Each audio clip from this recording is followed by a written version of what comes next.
Chapter 41. Protected by the Shadow Alpha. Roman's grip on the steering wheel was firm, his knuckles white against the leather, as if containing the simmering frustration I could feel through our bond. The fleeting headlights of passing cars illuminated his icy blue eyes, now darkened with unresolved irritation from the council gathering. Beside him, Aiden sat sprawled lazily in the back seat, his playful smirk unbothered by the tense atmosphere. I adjusted myself in the passenger seat, the unease from earlier still prickling below the surface. "You didn't need to cause that much of a scene back there," I muttered softly, breaking the silence but not meeting Roman's gaze. My pride was bristling under the memory of his protective and territorial actions at the council. Roman didn't respond immediately, his jaw tightening. He finally said in a low voice, almost to himself, "You deserved better than the chaos they made you walk into." A snort came from the back seat. "He's always been like this. Overprotective to a fault," Aiden said, stretching his legs and giving me a teasing glance through the rearview mirror. "Scarlett, you make his life far too exciting. Although I will say, the entertainment is top-notch tonight. Daniel's face hitting the floor. That's something I'll play in my memory on repeat." Roman's icy glare in the mirror froze Aiden mid-motion, but the smirk didn't leave the healer's face. "What?" "I'm just stating facts," Aiden added with mock innocence, shrugging. I bit back a smile, feeling the faintest flicker of warmth breaking through the tension. "You could have at least waited until after I grabbed some food, though," I pointed out, staring out the window. "The whole scene ruined my chance at negotiating peace with those muffins." Aiden's eyebrows shot up. "Muffins? You're worried about muffins? You just sent half the council scrambling for damage control, Scarlett." Hunter, leaning casually against the door, scoffed. "She's been like this since we were pups," he said lazily. "Little Wolf here wouldn't eat anything unless the legendary Roman either hunted it or prepared it, used to drive the entire Thornpack kitchen insane." The memory stirred something in me, warm yet slightly bittersweet. I glanced briefly at Roman, his jaw twitching, though his expression remained locked in stern silence. Aiden chuckled again, sending a mischievous glance toward Roman. "Actually, she's lucky she had you doting on her like that back then. Grew up healthy and all. Don't get me wrong, she resembles a pup finally catching its stride tonight," Aiden added with a cheeky grin. Roman's voice sliced through the air, low and cold. "That's enough, Aiden." The weight of Roman's tone shut Aiden up instantly. It wasn't just a warning. It was a warning with the edge of a blade behind it. The healer leaned back, raising both hands in playful surrender, but wisely staying quiet after that. Despite Roman's ominous stare aimed at the road, I felt the corners of my lips twitch into a smirk. It was momentarily satisfying to see someone else weather Roman's protectiveness besides me. And then, as I opened my mouth to rejoin their banter, the loud growl of my stomach filled the tense silence. The sound was unavoidable, echoing through the confined space like a dinner bell announcing its absence. My cheeks heated as the three men, startled at first, simultaneously turned their gazes toward me. Hunter looked like he'd choke from holding back laughter. Aiden, on the other hand, had no such reservations and burst out laughing, the sound filling the car. His laughter made the moment worse as I buried my head into my hands, wishing the ground would swallow me whole. "Should have just grabbed one of those muffins," Hunter quipped from his side with a sly grin. "Or are we going on another hunger strike until Alpha Roman approved meal prep?" I glared at him through my fingers. "You're not helping." Roman's grip on the steering wheel tightened as his gaze flicked pointedly at Hunter this time. It was enough to stifle the guard's sarcasm into a sheepish shrug, though I still caught his muffled chuckle. Roman shot me a side-eye glance, his concerned expression betraying the steel-like demeanor. "You haven't eaten?" he asked, his voice calm but laced with an edge of dissatisfaction. "I didn't have the chance," I muttered, leaning back against the seat. Between Sophie and her nonsense and then the showdown with Daniel, food wasn't exactly a priority. The atmosphere in the car plunged a few degrees colder. No words were said, but Roman's mood curled tightly into something dangerously close to fury. Through our bond, faint waves of guilt and protectiveness rippled my way, making things simultaneously warmer and heavier. Hunter coughed awkwardly. To be fair, He hedged carefully. I was steering her toward the snack table before Sophie started flapping her mouth.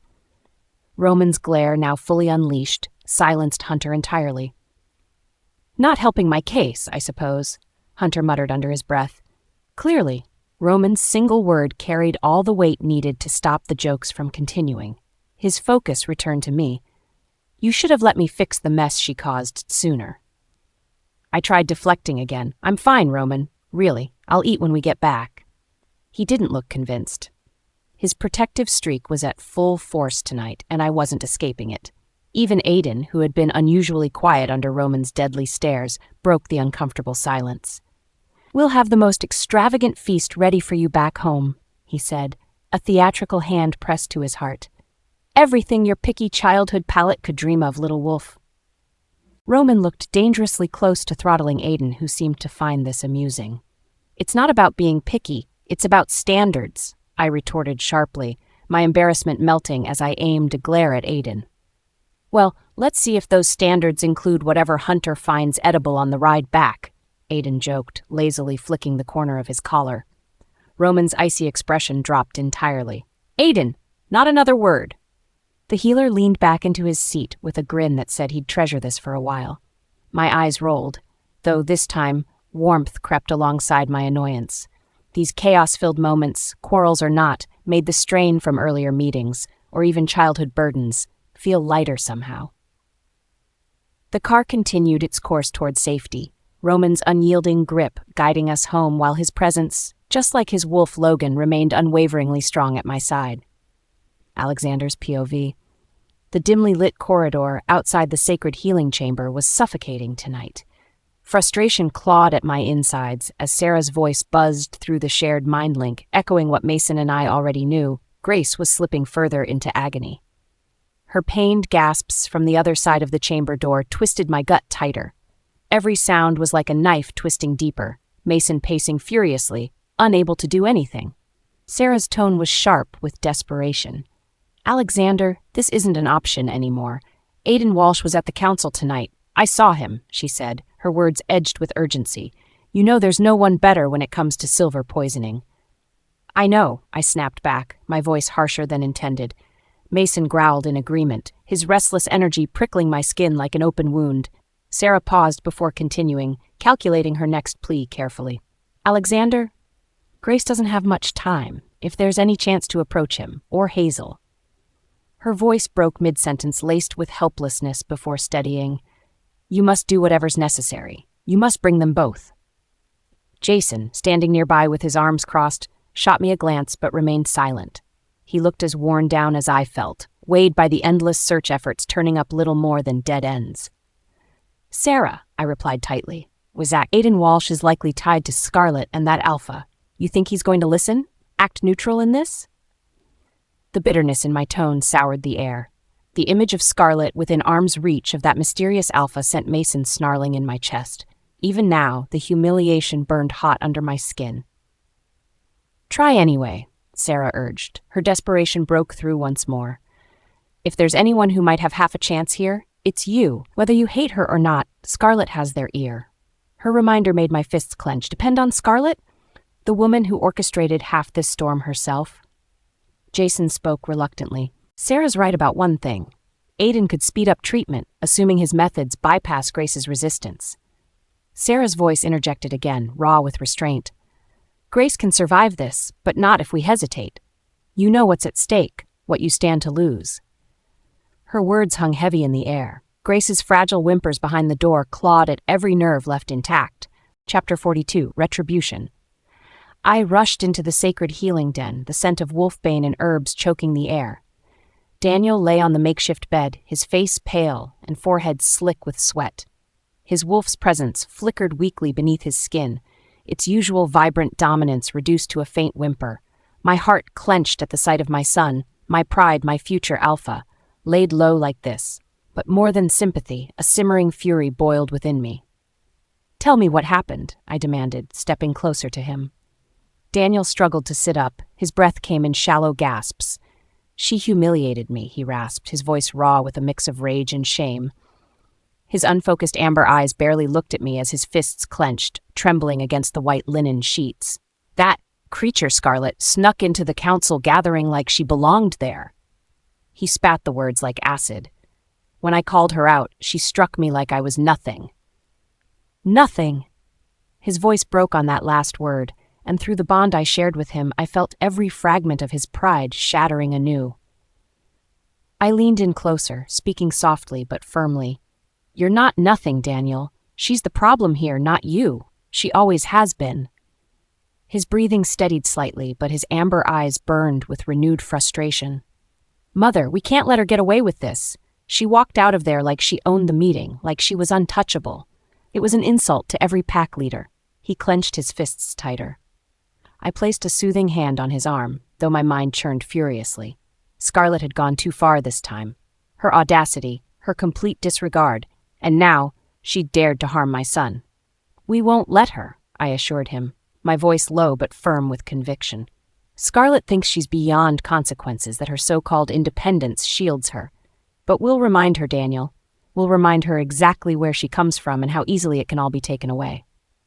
Daniel exhaled sharply, his jaw tight. "Cut her off, everything. Sacred chambers, hunting grounds, healing supplies. Take it all away." I smiled bitterly. Exactly what I had in mind. His wolf growled faintly, grudging approval simmering below the surface. Still, there was hesitation in his amber gaze. "But," he began, then stopped, visibly torn. I narrowed my eyes. "But what?" He shook his head. "She's still... I don't know, Mother. She's still blood. It feels wrong to keep using her like this, even after everything." "Desperate times require desperate measures," I snapped, cutting through his uncertainty. "She left us no choice." Daniel sagged against the pillows, clearly too exhausted to argue further. Through our pack bond, I could feel his shame fighting against anger, each emotion pulling him in different directions. I wouldn't let his indecision slow us down.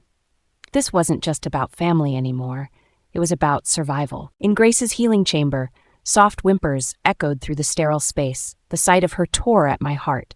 Her once radiant skin, now grayish and laced with blackened veins. Her pale blue eyes shimmered with unshed tears as she lay trembling on the sacred stones.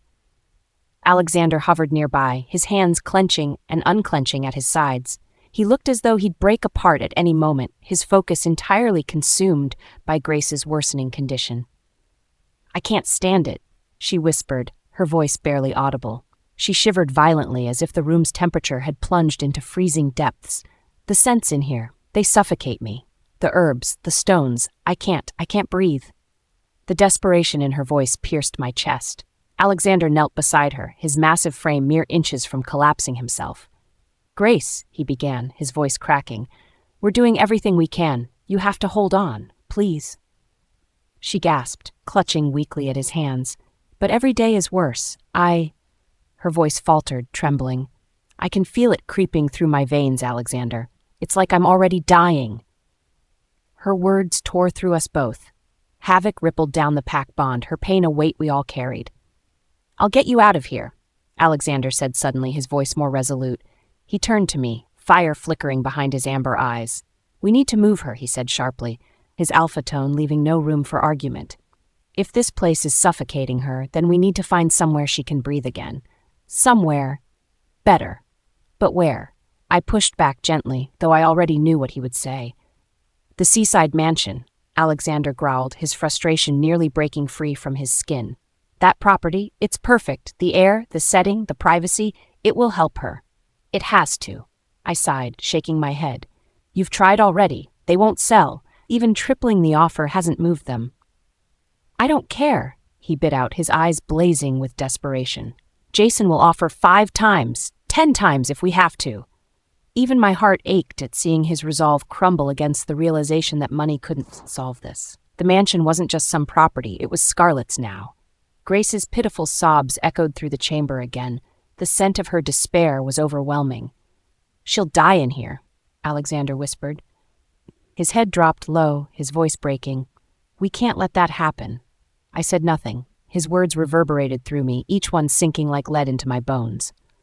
Later, I paced furiously across the study after receiving gossip from one reliable source. The image of Scarlett standing tall at her treatment center enraged me.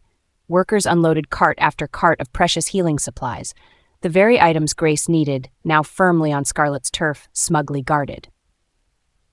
Claire, Scarlett's secretary, had been efficient, expertly overseeing the chaos. Meanwhile, Scarlett, the rogue daughter I could no longer recognize, had distributed basic healing potions among her employees. A display, no doubt, revealing her wealth, her growing power, her sudden independence. I gritted my teeth. She had turned into someone I no longer controlled, no longer reached. The daughter I raised had dissolved into that cold, calculating shadow of a wolf. Fueled by frustration, I tried reaching Scarlett through business channels. With Jason's help, I framed it as a simple inquiry about Daniel's condition, something neutral. It would have worked on the Scarlett I once knew. But the Scarlett who answered wasted no time. Her voice, or her mocking laughter, barely lasted seconds before the rude click of her disconnection rang in my ear. I gripped the handset tighter, my nails biting into my palm. She was toying with us, the way rogues toyed with prey, showing her power, her detachment, her disregard for the family she once begged to be part of. But the marks outside her center and home, those glowing protectors steeped in the foreign aura of that mysterious Alpha, they were a warning. No wolves of mine dared intrude now. Sophie stormed into view next, having tried her own attempts to reach Scarlett. The young, fiery she-wolf was livid, her face blotched red from anger. "She laughed," Sophie seethed, her voice more of a growl. "She laughed, Luna!" I screamed at her, begged her to stop toying with Grace this way, and she laughed at me. I seethed, slow venom perfectly contained, even as my blood burned beneath my skin. She's done this, hasn't she? Put Grace in this state? For revenge?" Sophie snarled, trembling with rage that barely hid her grief. I nodded, every muscle in my body tense. I tried steadying Sophie with calm words, small assurances. Still, this helplessness weighed heavily. I could feel it crushing my shoulders, reserve after reserve. And deep down, this bitter irony clawed at me. This was all of my doing. I had chosen to raise Grace, lavished her with love meant for someone else, ignored the warning signs, and now we were paying the price for all of it. My chosen daughter was likely to die, while the one who had survived grew stronger than I could have ever imagined. It felt like fate's cruel twist. But knowing Scarlett, she would call it something else. Retribution. And for once I had no response. Chapter 43. Night Owl. The soft crash of waves outside the mansion provided the perfect background melody after the conflict at the council gathering. I'd eaten more than my fill earlier thanks to Roman and Aiden's insistence. The shrill buzz of my phone echoed through the quiet room. I groaned as a quick glance revealed her name lit up on the screen. Of course, Sophie wouldn't let a day pass without trying to get under my skin. "Whatever this is, make it quick," I answered, my tone a mix of boredom and irritation. "I have better things to do than listen to you drone on." Her voice came sharp and mocking. "Well, aren't we high and mighty tonight, still licking your wounds from the council? Or has the reality of Alexander abandoning you finally sunk in?" I leaned back into the plush chair with a smirk, her attempt to provoke me only amusing. "Abandoning me?" I repeated, drawing the words out as though they were foreign to me. "You do realize I publicly rejected Alexander, don't you? Or are you so delusional you've convinced yourself otherwise?" Sophie's tone hardened immediately. "Rejected him? Please. You can tell yourself whatever you want, but everyone can see the truth. Alexander's done with you. He's finally chosen Grace. Meanwhile, you're left with nothing. Not even your pride." I laughed coldly. Sophie's venom barely fazed me. It was almost entertaining watching her twist the situation into something she could stomach. "Done with me?" I echoed mockingly. "That implies there was ever anything for him to be done with. Let me make this perfectly clear, Sophie. Alexander has always been trash. And trash, I throw away." End of story. I could practically hear her seething on the other end. "You're unbelievable," she hissed. "You act like you're better than everyone else, but look at you, you're alone. You gave up your only chance at becoming anything important, and now you're left with—" "Spare me the monologue," I interrupted, my tone sharp and cutting. "Or better yet, save it for someone who cares. Because it sure as hell isn't me." "Oh, but you will care," Sophie snapped. "You think you're untouchable, sitting up there on your high horse, but newsflash, you've lost everything that mattered. Meanwhile, Alexander hasn't wasted a moment. He's working around the clock to secure that beachfront mansion for Grace. It's only a matter of time before she's living her best life while you rot in whatever hole you crawled into." Her words were so ridiculous I couldn't contain myself. A genuine laugh burst from my throat, loud and sharp. "Alexander? Negotiating? For the mansion?" I repeated, the amusement clear in my tone. "That's adorable. Really? When he actually manages to acquire it, which we both know he won't, then maybe you can give me a call. Until then, don't waste my time." "You think you're so clever," Sophie snarled, but her voice cracked slightly, betraying the frustration bubbling beneath the surface. She was flailing, and I had no interest in humoring her further. With a satisfied smirk, I hung up, letting the call end abruptly. Whatever pathetic comeback she'd prepared would have to wait. Barely moments later, Emma's familiar voice pressed gently against the edges of my mind through our private bond. The urgency in her mental touch told me she wasn't interrupting without reason. "I assume you've heard about Alexander's latest tirade?" Emma's voice resonated with palpable annoyance as she initiated the connection. "I've heard enough," I replied without hesitation, already anticipating what was coming next. "He's desperate. Grace has him right where she wants him, doesn't she?" Emma sighed deeply, her frustration evident. "She's playing him like a damn fiddle. Scarlett, it's disgusting to watch. She's using her deteriorating state to whip him into a frenzy. He's lost all sense trying to make this mansion thing work, using her supposed last wish as an excuse." I leaned back further into the chair, casually twisting a strand of hair around my finger. "Grace is good at this game," I said thoughtfully.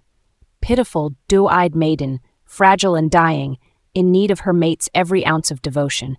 It's her most effective trick." "And Alexander's falling for it," Emma shot back, her voice filled with disdain. "Honestly, Scarlett, it's pathetic. He's not even running the Northern Territories anymore. Grace is. Every decision he makes is hers in disguise." "And?" I asked dryly. "Grace can have him. Let her chain him up with her sob stories, for all I care. It's almost entertaining, in a sad sort of way." Emma hesitated, the pause in her voice carrying uncertainty. "I don't understand why you're so calm about this. If they figure out the owner of that mansion—" "They won't." Her skepticism came through clearly. "How can you be so sure about that? Scarlett, they're putting all their efforts into finding whoever owns it. If they discover—" "They won't," I interrupted, my voice firm and confident. There was silence again, thick and laden with questions she was too unsure to voice. I decided to end her suspense. "I own it, Emma," I said simply, each word carrying deliberate precision. Her gasp was audible even through the mental bond. "What? The mansion?" I continued smoothly. "It's mine. Roman acquired it for me years ago. It's been mine from the moment I left the Thorn Pack. They can keep chasing it, but they'll never touch it. Not Alexander, not Grace. No one." For a long moment, Emma said nothing. The sheer weight of my revelation had left her speechless, and I couldn't help but enjoy the silence that followed. When she finally spoke, her tone was a mix of disbelief and awe. You've known this entire time?" I smiled, though she couldn't see it. "Of course I have. Why do you think I've been so unbothered by their efforts? Watching them spin their wheels has been more entertaining than I expected." Emma's voice softened, her initial shock fading into quiet understanding. "You're cruel sometimes," she said, though there was a hint of amusement in her tone now. "And unapologetically so," I replied, the satisfaction in my words undeniable. It wasn't long after my conversation with Emma that Roman entered the room, his presence shifting the atmosphere immediately. Even after years apart, his arrival still commanded the same silent respect. His hair was damp from a recent shower, and the faint scent of soap and something uniquely him lingered in the air. His piercing blue eyes found me instantly, scanning me with that protective intensity I was still trying to get used to. "You're still awake?" he asked after a long moment, his voice calm but edged with faint irritation. "It's late. You should be resting." I shrugged lazily, gesturing toward the untouched cup of tea Aiden had left earlier. "What can I say? I'm a night owl," I replied casually. Roman's eyes narrowed as he approached, his gaze landing on the cup. "You didn't drink it." "It's tea, Roman," I said, rolling my eyes. "I wasn't in the mood. Don't act like it's a crime." He didn't respond right away, but the tension in his shoulders was telling. Without a word, he turned toward the door and called for Hunter, his voice low but firm. Hunter appeared moments later, looking mildly irritated. What's the emergency now? Moonflower tea, Roman commanded, his tone brooking no argument. Hunter sighed dramatically but disappeared to fulfill the order. When he returned, he carried a steaming cup of moonflower tea, the soothing aroma wafting through the room. Roman took the cup and handed it to me, his expression leaving no room for refusal. "Drink," he said simply. I sighed but obeyed, bringing the warm cup to my lips. The tension in my chest eased almost immediately, the tea's calming properties working their magic. As I drank, Roman's features softened, his icy exterior melting just a fraction. His satisfaction was subtle, but it was there, a quiet reassurance that no matter how strong I thought I wasn't alone. Chapter 44. She was mine. The weight of the night pressed against the mansion like an uninvited guest, silent and suffocating. Scarlett had finally dozed off after finishing the tea Hunter prepared for her. She resisted at first, her typical stubbornness on full display, but I wasn't letting her go to bed without it. It was only when her breathing evened out, soft and steady, that I allowed myself to leave her room. Hunter entered my study with his usual quiet efficiency, but there was tension in the air around him. He waited until I acknowledged him, his respectful silence speaking louder than words. I leaned back in my chair, tapping my fingers idly against the polished wood of the armrest. "What is it?" I asked, my voice calm but edged with curiosity. I already had a suspicion. Hunter stood straighter as if preparing for a storm. "Alexander won't relent," he started, his tone cautious. "His beta's been waiting outside for hours, demanding a formal meeting." I raised an eyebrow, but remained otherwise still. "Hours, you say? Still no Alexander himself, though?" Hunter shook his head. "No, he sent his beta instead, probably a strategic move to save face." A low chuckle escaped me. "And what do they want this time? Let me guess, this is about that mansion again." My voice was laced with cold amusement. Hunter gave a small nod. "It is. Grace's condition is worse. Their resources are stretched thin, and she's not responding well to their efforts. They believe moving her here to the seaside property is their only hope." I steepled my fingers in front of me and tilted my head slightly. "So now they come crawling," I said softly, more to myself than to Hunter. "After everything they allowed to happen to Scarlett, they dare to approach us, expecting charity?" "They're desperate," Hunter admitted. "The winter pack donations are drying up too. Grace's condition isn't just bad for her, it's dragging the pack down. She's bleeding them dry emotionally and financially." I leaned forward, my ice blue eyes fixed on Hunter. "Tell me something, Hunter. How did this engagement of theirs ever come to be? Why was Scarlett even tied to Alexander in the first place?" Hunter hesitated. For once, he looked unsure. "It's a long, complicated situation," he started carefully.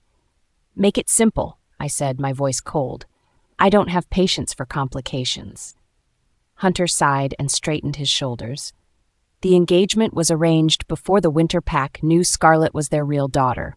Originally, the match was for Grace. Alexander and Grace were supposed to secure a political alliance. Only when the truth came out and Scarlett was acknowledged as their bloodline daughter, the engagement conveniently shifted to her. His words hung heavy in the room, and for a moment I said nothing, my jaw clenched tightly, and my fingers curled into fists as the weight of his statement settled in. My wolf, Logan, growled ferociously beneath the surface. To think they arranged to hand Scarlett over as though she were some bargaining tool, as if she had no say in her own future, it disgusted me to my core. "And she had no choice in this," I said quietly, more a statement than a question. "No choice," Hunter confirmed, his own tone simmering with frustration. "They used her, Roman, just as they've always done. She didn't even know about it until much later." I slammed my fist onto the desk, the wood groaning under the force. Logan surged closer to the surface, and I could feel his rage swirling inside me. "They stripped her of agency," I said, my voice low and crackling with fury. "First, they abandoned her. Then, they had the nerve to treat her like a pawn to secure their schemes. And now Alexander sends his beta here, begging for favors? For Grace, of all people?" Hunter didn't respond. He didn't need to. The anger radiating from me was thick enough to smother any words he might have offered. Through our bond, I could feel Scarlett upstairs, finally resting, her presence a quiet reassurance against the storm brewing in my chest. That was all that mattered. She was safe now, under my roof, away from the leeches who had used her for political gain.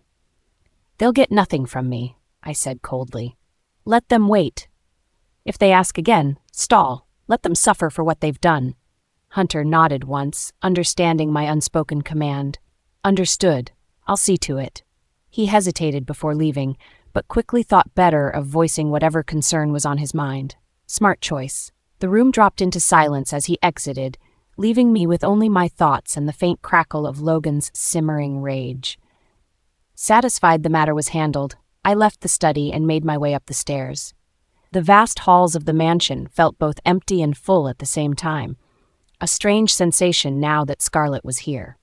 Pushing open the door to her room, I was met with the familiar scent of her citrusy fragrance. It was a calming presence in the quiet night. She lay fast asleep, curled into the covers, her auburn hair spread across the pillow like a halo. My chest tightened at the sight of her. She looked so peaceful now, so different from the guarded, fierce woman who had faced Daniel and Alexander so boldly earlier. This was the Scarlett few saw, the Scarlett I knew, the girl I had grown up protecting, the one who always sought to hide her pain behind that ironclad exterior. I stepped closer, pausing beside the bed. Her breathing was soft and steady, her chest rising and falling rhythmically. Logan settled slightly at the sight of her, murmuring his approval deep within me. Sinking down onto the edge of the bed, I let my gaze linger on her for a moment longer. Her expression was calm, relaxed in a way it hadn't been in years. Even in sleep, she seemed to instinctively sense my presence, shifting closer to me without waking. I couldn't help it. My fingers brushed a stray strand of hair off her face as I gazed at her youthful features.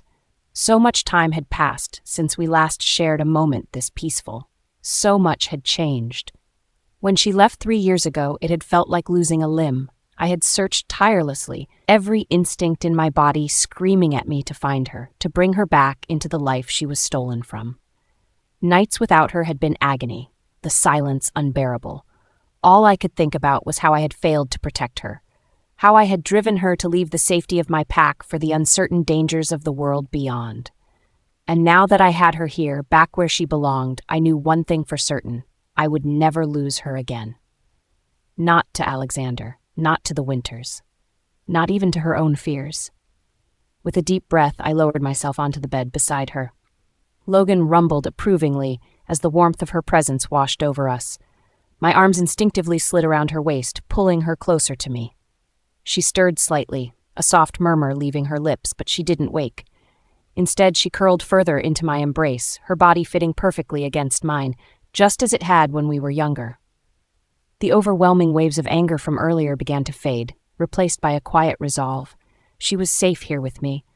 No one would ever hurt her again, not while I could still breathe.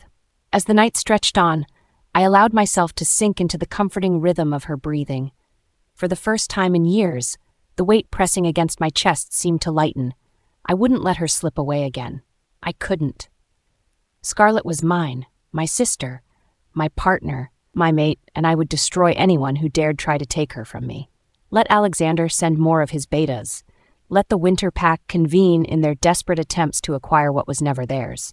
They could throw resources, pleas, even threats. It didn't matter. Scarlett wasn't part of their world anymore. She was mine to protect now. With that final thought, I tightened my hold on her and drifted into a rare, peaceful sleep. For once, the nightmares didn't follow. Scarlett was safe in my arms, and for tonight, that was enough. Chapter 45, Defiant Bonds. The cold morning air bit at my skin as I turned the corner to Scarlett's treatment center. I spotted Claire just inside the gates, clipboard in hand, her wide, innocent eyes fixed on the rows of delivery trucks. My wolf growled low, sensing my irritation boil over. This human, this pathetic excuse for a secretary. I stormed forward, closing the distance in seconds. Her startled yelp barely escaped her lips before my claws wrapped around her neck. The clipboard clattered to the ground. "Enough games, little human," I hissed, pressing my claws just enough to scrape her skin. Claire squirmed in my grip, her voice trembling despite her attempt at bravery. "What do you want?" I tightened my hold slightly, forcing her attention fully on me. "You're going to call Scarlett. Now." Her eyes darted nervously between my face and my claws, but to her credit, she managed to nod. Reaching shakily into her pocket, she retrieved her phone. When the call connected, Scarlett's voice came through loud and clear, casual, and seemingly unaffected. "This early, Claire? What's going on?" Hearing that nonchalant tone from my own daughter made my fury spike. Claire's lips trembled as I spoke loud enough for Scarlett to hear. "It's not Claire calling. It's me, your mother." The line went momentarily silent before Scarlett's cold reply came through. "And what do you want now?" I didn't hold back. My voice dripped with venom. "It's time you stopped playing childish games, Scarlett. Grace's condition is deteriorating by the hour. You will contact Aiden Walsh and Hazel immediately. No more excuses." Scarlett's tone turned sharp and icy. "How predictable.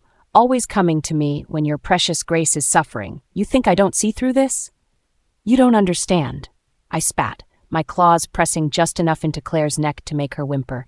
"This isn't about you anymore. She's dying, Scarlett."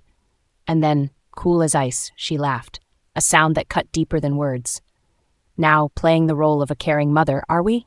That's rich." "You will do this," I snarled. "Or shall I remind you that I have your assistant here in my hands? One wrong move and—" Scarlett interrupted, her voice a deadly calm.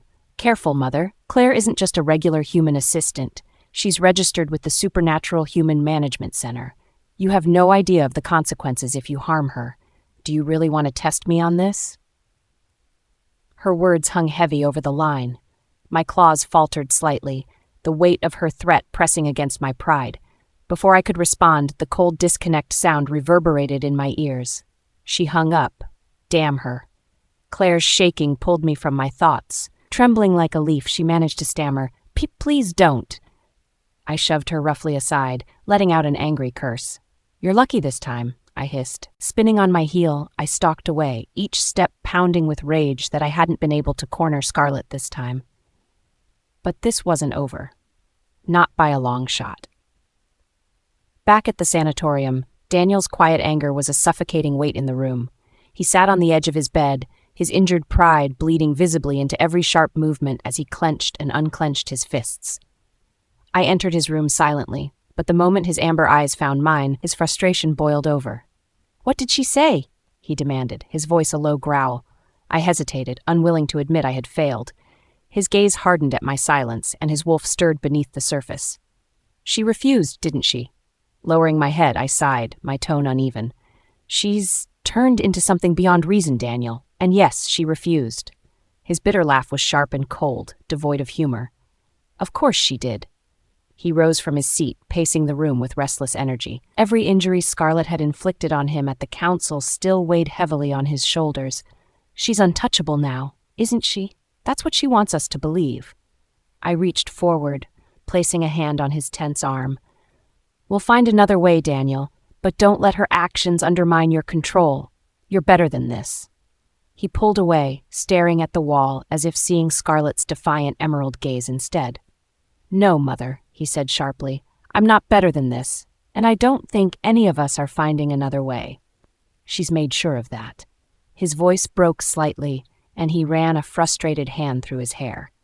"Grace is suffering, and it's Scarlett's fault. She's watching her die and doesn't care. She'll let this happen. She's going to let her sister die just to prove a point." Those words pierced me deeper than I expected. The weight of his accusation settled like lead in my stomach, and I had no reply to lessen his anger. Alexander's POV. The buzzing of my phone pulled me from the restless prowl of Mason, the black wolf inside me. Jason's face appeared on the screen, impatience written into every line of his expression. "You better have news," I started, my voice harsher than I meant it to be. Jason sighed heavily, his frustration clear. "The same story as before," he admitted. "No one's willing to budge on the mansion. The owner's untraceable, and their orders are absolute. No amount of money sways them." My grip tightened on the phone as I ground my teeth together. I could feel Mason clawing at the edges of my mind, his anger rumbling like a storm. "Jason," I growled, pacing my office, "this isn't just another property negotiation. Figure it out. You know what's at stake." He hesitated on the other end. "Alpha, this might not just be about money. There's more going on with this property than we know." "What are you saying?" My tone was sharp, demanding. Jason's answer came cautiously. I'm saying whoever owns this mansion has power, real power, possibly tied to Scarlett, or the other one. The mention of Scarlett's name snapped my focus to razor-sharp clarity. My blood burned, the memory of her standing beside that godforsaken Alpha still fresh and raw. You think this is her doing? Jason hesitated. It's not impossible, a roar built in my chest, barely contained. A Mason snarled so loudly in my mind, it drowned out Jason's voice for a second. Was this her revenge, keeping Grace from the one thing that could heal her? No, I wouldn't let Scarlett dictate this. If anyone can pull strings to fix this, Jason continued hesitantly, it's probably Emma. She's loyal to Scarlett, sure, but there are limits. She might be more reasonable. I scoffed bitterly. Reasonable? With Scarlett? You don't know what you're talking about. There's nothing reasonable about her anymore. Jason fell silent on the line, clearly sensing my boiling point. Before he could excuse himself, another mind link intruded. Sarah's voice, brittle and sharp, demanded my attention. She refused, she spat venomously, and her anger mirrored my own. Of course she did, I bit out, pushing Mason's restless prowl to the edges of my head. Alexander, she continued hurriedly, you need to stop this avoidable mess. Scarlett is immune to pressure, but that doesn't make her invincible. I barely held back a growl. Stay out of this, Sarah, I warned, my patience rapidly thinning. You'll only make things worse. Her scoff echoed through the connection. It's already worse. What are you planning to do? Beg her? Her words stung like a slap. Begging Scarlett? As if I hadn't sunk low enough in front of her. Mason surged forward again, snarling his discontent. No, I finally said, voice low and biting. But I'll handle it. My way. No more interference. I severed the connection abruptly, the weight of exhaustion, guilt, and anger pressing heavy on me. Mason paced again, relentless in his frustration. Scarlett's presence still lingered in my thoughts. Her defiance, her refusal. Chapter 46, Powerlessness. Don't forget the files on the treatment center, Claire's cheerful but rushed voice broke through the calm morning air. My hand hovered over my bag as I listened. Files? What files? I asked, brows furrowing. The treatment center files. They're important. They're saved on the computer in the study, Claire clarified, her voice carrying a hint of stress. You'll need them for the meeting tomorrow. I sighed, shoulders slumping slightly. I glanced at Roman, who already stood at the door, his icy blue eyes narrowing at me in silent disapproval. They're on the study computer, right? I confirmed with Claire. Exactly. Don't forget them, she replied, firmly before hanging up. Roman's arms crossed tightly over his chest, his irritation clear. You're going to delay us, he said, his tone calm but tinted with reproach. You go ahead, I shot back, hiking the strap of my bag over my shoulder. You've got a meeting. That's more important. I'll join later after I grab the files. His expression darkened. He didn't reply immediately, and instead just stared at me as though trying to change my mind by sheer force of will. Hunter's low chuckle broke the silence. Look at you, little wolf, he teased, pulling a car key from his pocket. Capable entrepreneur, running a treatment empire. I rolled my eyes, ignoring the faint flicker of pride in my chest. Someone has to make things run smoothly around here. Roman let out a slow, exasperated sigh. Fine, he muttered impassively. He stepped aside slightly, motioning to the team of warriors waiting nearby. You're not going alone, he stated, brooking no room for argument. The gesture made me stop and glare at him. Seriously? This is overkill. His sharp gaze softened slightly, but only slightly. I don't take risks, Scarlett. A small flick of his wrist summoned his warriors forward. His precision was unbearable. Before I could protest, the matter was settled. He instructed one of the guards to ready a car for me, complete with extra protection. You're impossible, I muttered, shaking my head. You love it, Hunter chimed in, grinning. He slid into the passenger seat of Roman's car. Don't get into too much trouble, little wolf. Save the fireworks for the real meeting. I huffed, muttering under my breath as Roman and Hunter's convoy pulled away. The convoy was silent, but efficient. The cars moved steadily, the faint hum of engines almost soothing against the crisp morning. Then I caught the scent. Tobacco. A specific and cheap blend designed to irritate the senses. There he was, Alexander, leaning against the sleek hood of his SUV like he owned the world. Beside him, his beta Jason gestured animatedly to my guards, apparently trying to negotiate. His hands moved sharply, his jacket almost flapping with the effort. "They're getting desperate," Hunter commented from the passenger seat. He didn't bother hiding his amusement. My ice blue eyes locked onto the scene, narrowing as I watched Alexander flick ash from his cigarette, feigning disinterest in Jason's futile efforts. "Pathetic," I muttered. Hunter turned his head slightly. "Another request. Same as before. Guess he thinks today's the day we'll finally bend." I said nothing at first. The air between us grew cold with tension as the convoy slowed near the gates. "Should I?" One of the guards motioned toward Jason. "No," I cut in sharply. "Don't waste time." My words turned the air electric, a quiet hum of dominance filling the space. The guards stiffened and returned their attention to the cars. Jason's voice carried faintly, but I paid him no mind. "Alexander isn't giving up," Hunter added, leaning his head back slightly. "You'd think after all this time, he'd understand the answer won't change." I exhaled slowly, my grip tightening on the steering wheel. "He'll learn," I said, keeping my voice dangerously low. Hunter let out a short laugh. "You think Scarlett might run into him?" "She's pretty close behind us, you know." I didn't like the thought, but as Scarlett's face flashed in my mind, calm, defiant, and more powerful than ever, I allowed a smirk to pull at the corner of my mouth. "She can handle it," I replied simply. Hunter raised his eyebrows but didn't press further. When I met his gaze, his slight smirk mirrored mine, and I knew we were thinking the same thing. The convoy pushed through, the gates shutting firmly behind us, leaving Alexander and Jason stranded on the outside. Scarlett's peel. The driver pulled out of the estate, the documents now safely tucked in my bag. The ride was quiet, my focus split between the upcoming meeting and lingering thoughts of Roman's over-the-top security measures. It was peaceful until the estate gates came into view. There, looming like an unwanted reminder, was Alexander.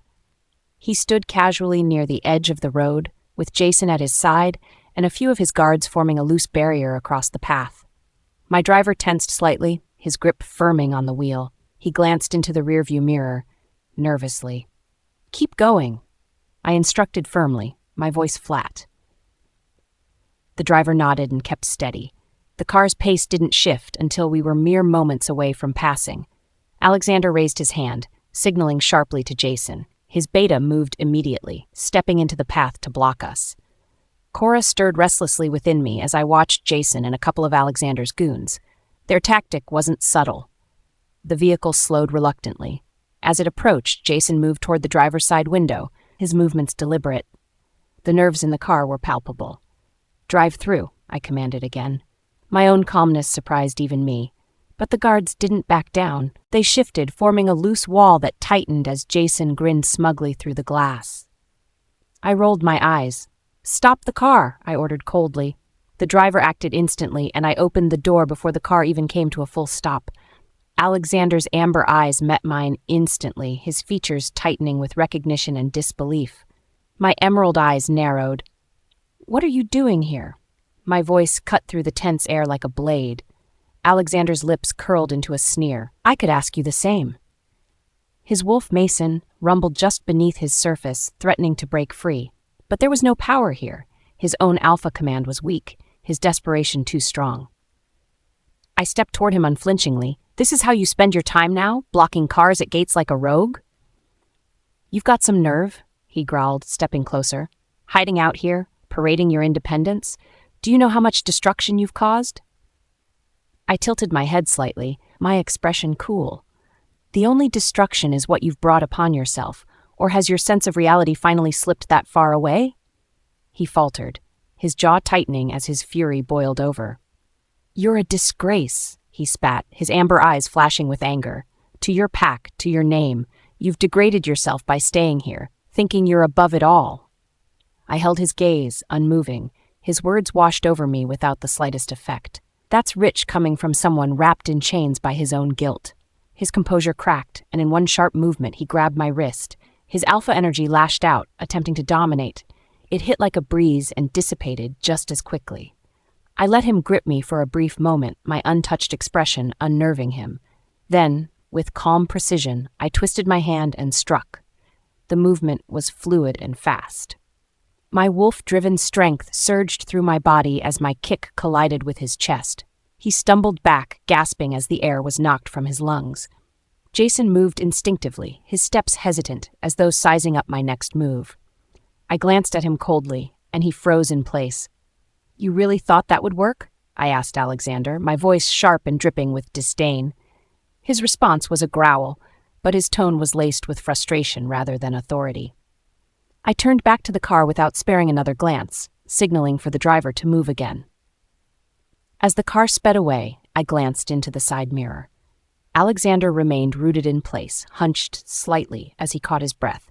His guards surrounded him, their faces tight with unease. And then he roared. A sound filled with frustration, anger, and something much weaker underneath it all, powerlessness. I couldn't help the faint, triumphant smile that tugged at my lips. For the first time, I had truly walked away with the upper hand. Alexander's attempts meant nothing to me now. His power no longer had any control. Chapter 47, Rage. Scarlett's car disappeared in the distance, leaving a cloud of dust and fury in its wake. My hands gripped the edge of my SUV hood so tightly I could hear the faint creak of metal bending. Mason howled, his unrestrained rage throbbing against the edges of my control. She had evaded me, again. Air burned in my lungs, every breath heavy, every heartbeat amplifying the storm inside me. That sleek black car, so polished it reflected the boiling blue skies, bore a logo I could no longer ignore. Jason approached cautiously, his steps light like he feared stepping too close. "Alpha," he began, his voice tentative, testing my mood. "Speak," I growled out, barely glancing his way. My focus stayed pinned on the empty road Scarlett had just taken, as if my glare could conjure her back. Jason cleared his throat. His hesitation just sharpened my anger. Finally, he said, "Scarlett's been seen here regularly. Every report indicates that she's comfortable. She moves about like she owns the place." The burn in my chest turned into fire that licked up my throat. "Owns it?" Disbelief mixed with my anger, adding fuel to Mason's restless growls. Jason shifted uneasily, likely sensing my wolf's oppressive dominance radiating outward.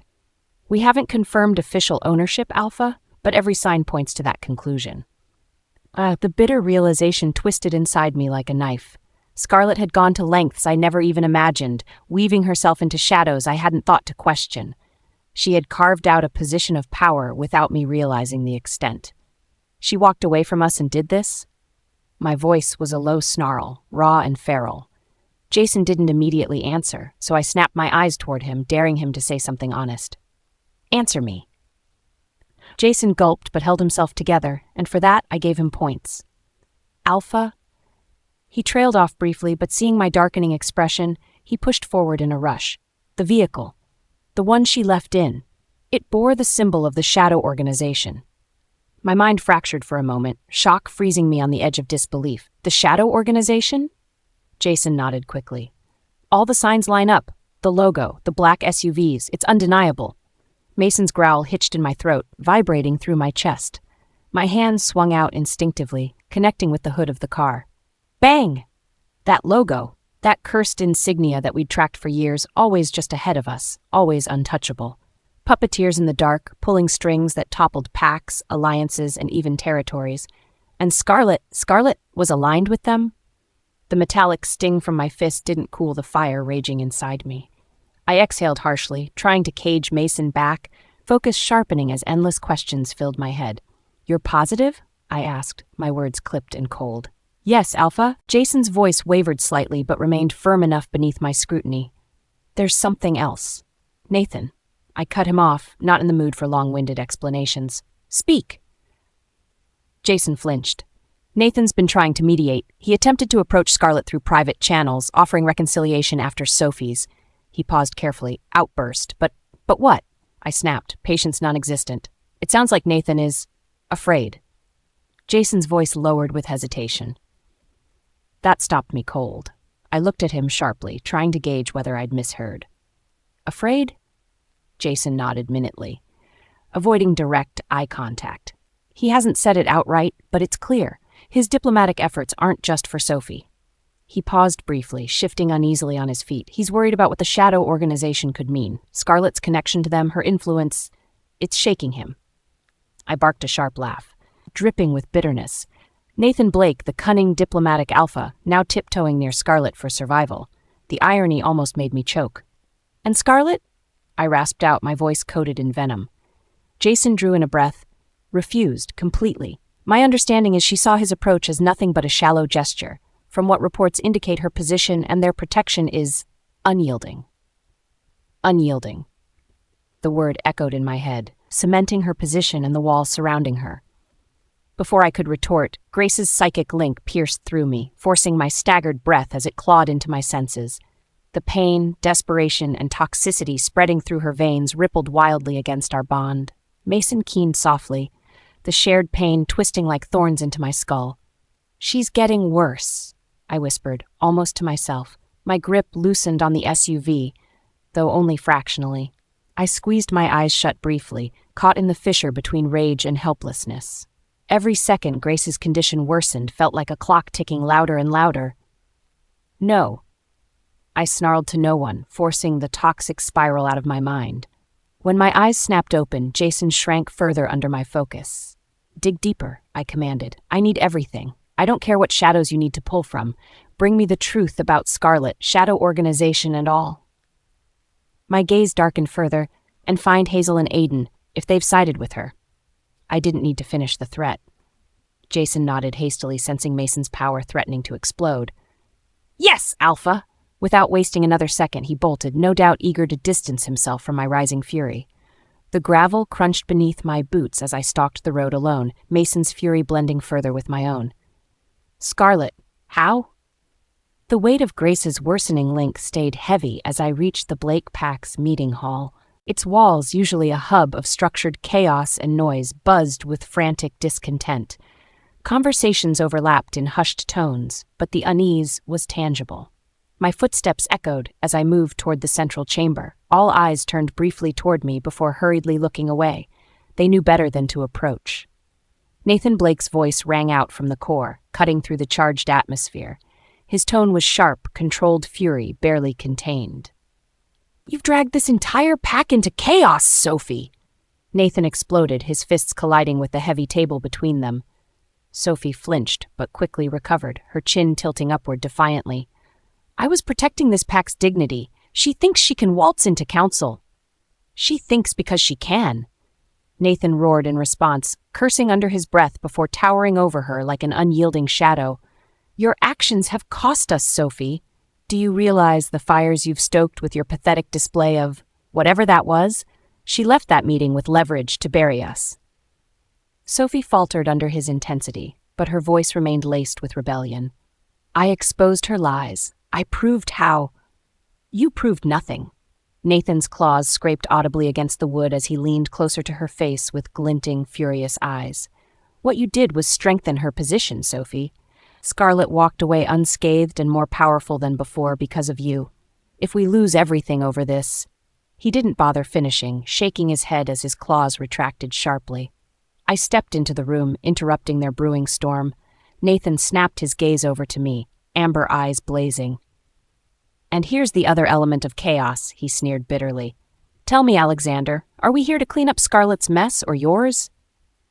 I straightened, keeping my stance calm despite his biting tone. "The situation with Scarlett isn't something I asked for." Nathan's laugh rang hollow. "No? Then why is my pack burning through resources like wildfire while your engagement to her left a trail of unease that didn't exist before?" I bristled at his sharp accuracy. Mason snarled within me, but I clamped down the urge to respond instinctively. "My loyalty is to Grace," I said simply, meeting his searing gaze. "You act as though that erases the damage done," Nathan growled out.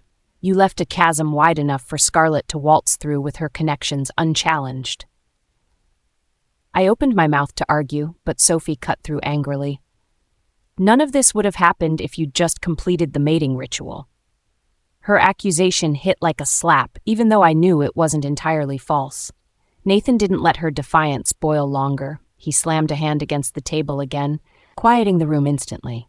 "One more word," he warned her, ice dripping from his voice. Sophie bit her lip as her shallow breaths betrayed her anger. She didn't dare speak further. Nathan turned his glare back on me. "Where do you stand now, Alexander? Still tangled between Grace's condition and Scarlett's rising power? Because if you're leaving my pack to weather this storm alone, you can walk out now. Grace's faint, broken cries pierced through my bond again, weak, fragile. My chest tightened as the weight of my failure grew heavier. Chapter 48, Forced Submission. Scarlett's POV. I had just sent off the last of the medical supply shipments when my phone buzzed on the counter. The screen lit up with a name I hadn't been expecting, Nathan Black. I rolled my eyes, letting it ring twice before finally answering. "Nathan," I said, my tone flat. "This better be important. I'm busy and not in the mood for pack games." A low growl hummed on the other end. "It is important," he snapped. His voice was sharp, edged with frustration. "I've got Sophie here, and she's going to apologize for her behavior at the council meeting." I blinked, momentarily caught off guard. "Sophie? Apologize?" I couldn't help the smirk that tugged at my lips. "I'll believe it when I hear it." Nathan exhaled hard, his irritation clear. "Be ready," he barked before the muffled sounds of movement came through the line. There was the faint sound of scuffling, and then Sophie's voice crackled through.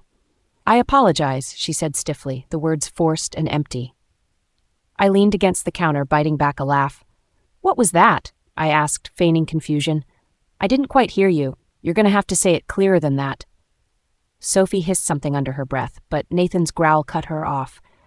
The sound was loud, commanding, and it even made my wolf Cora stir with amusement.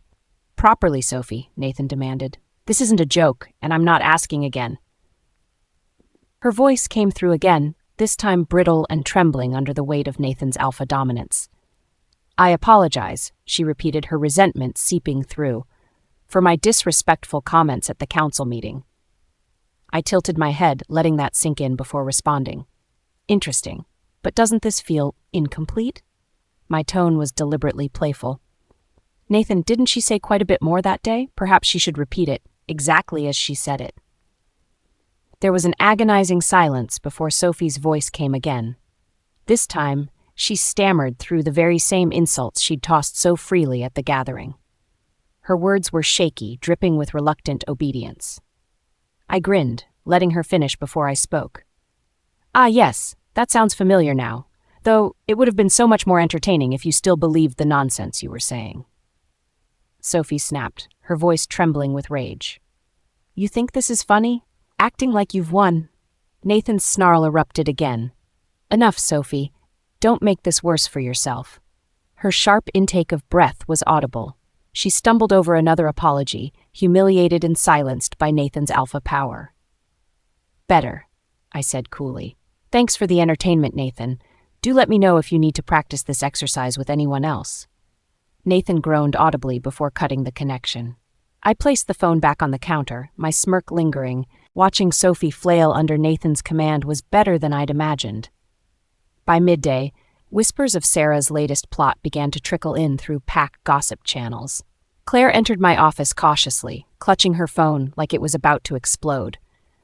"Scarlett, you need to hear this," she said nervously.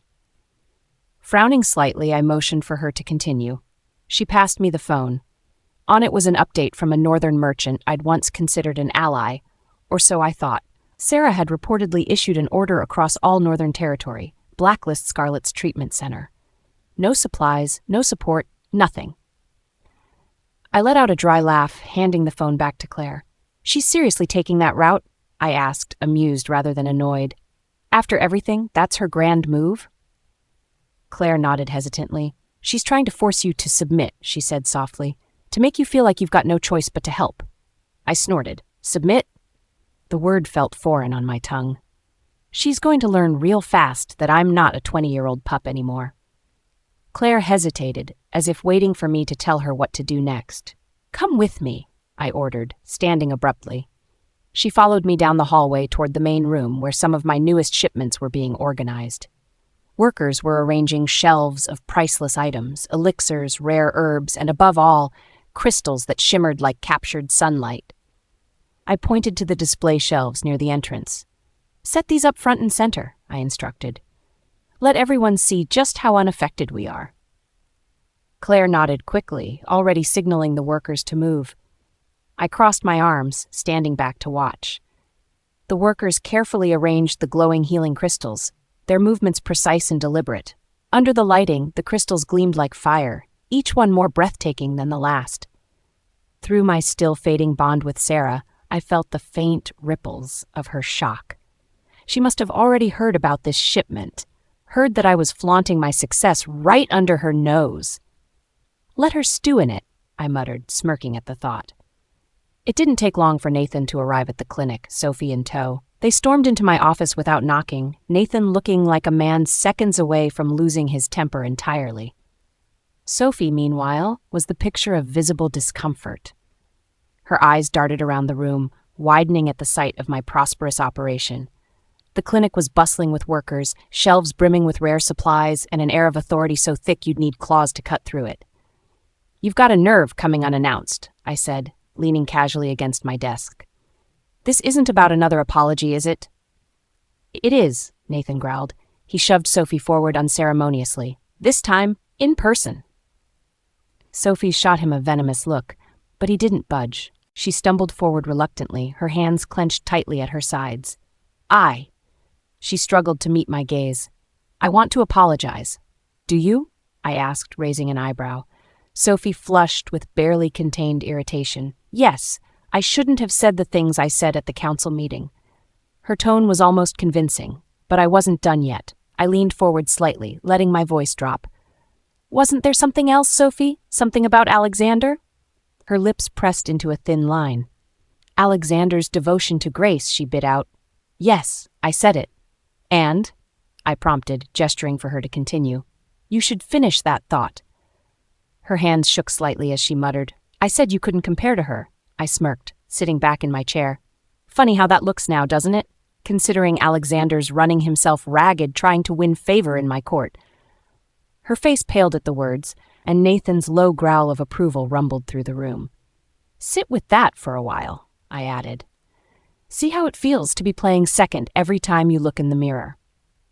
Sophie stumbled back, glaring at me as tears of frustration welled in her eyes. "Enough," Nathan barked sharply, silencing her completely. Through the bond I shared with Roman, I could feel the echo of his satisfaction in my triumph, his approval for each calculated word, each reminder of the power I now held. As they turned to leave, Sophie couldn't help herself. She paused by the door, looking back at me with one last burst of defiance. "Daniel," she started, her voice gaining strength, "will make sure you lose access to the sacred grounds.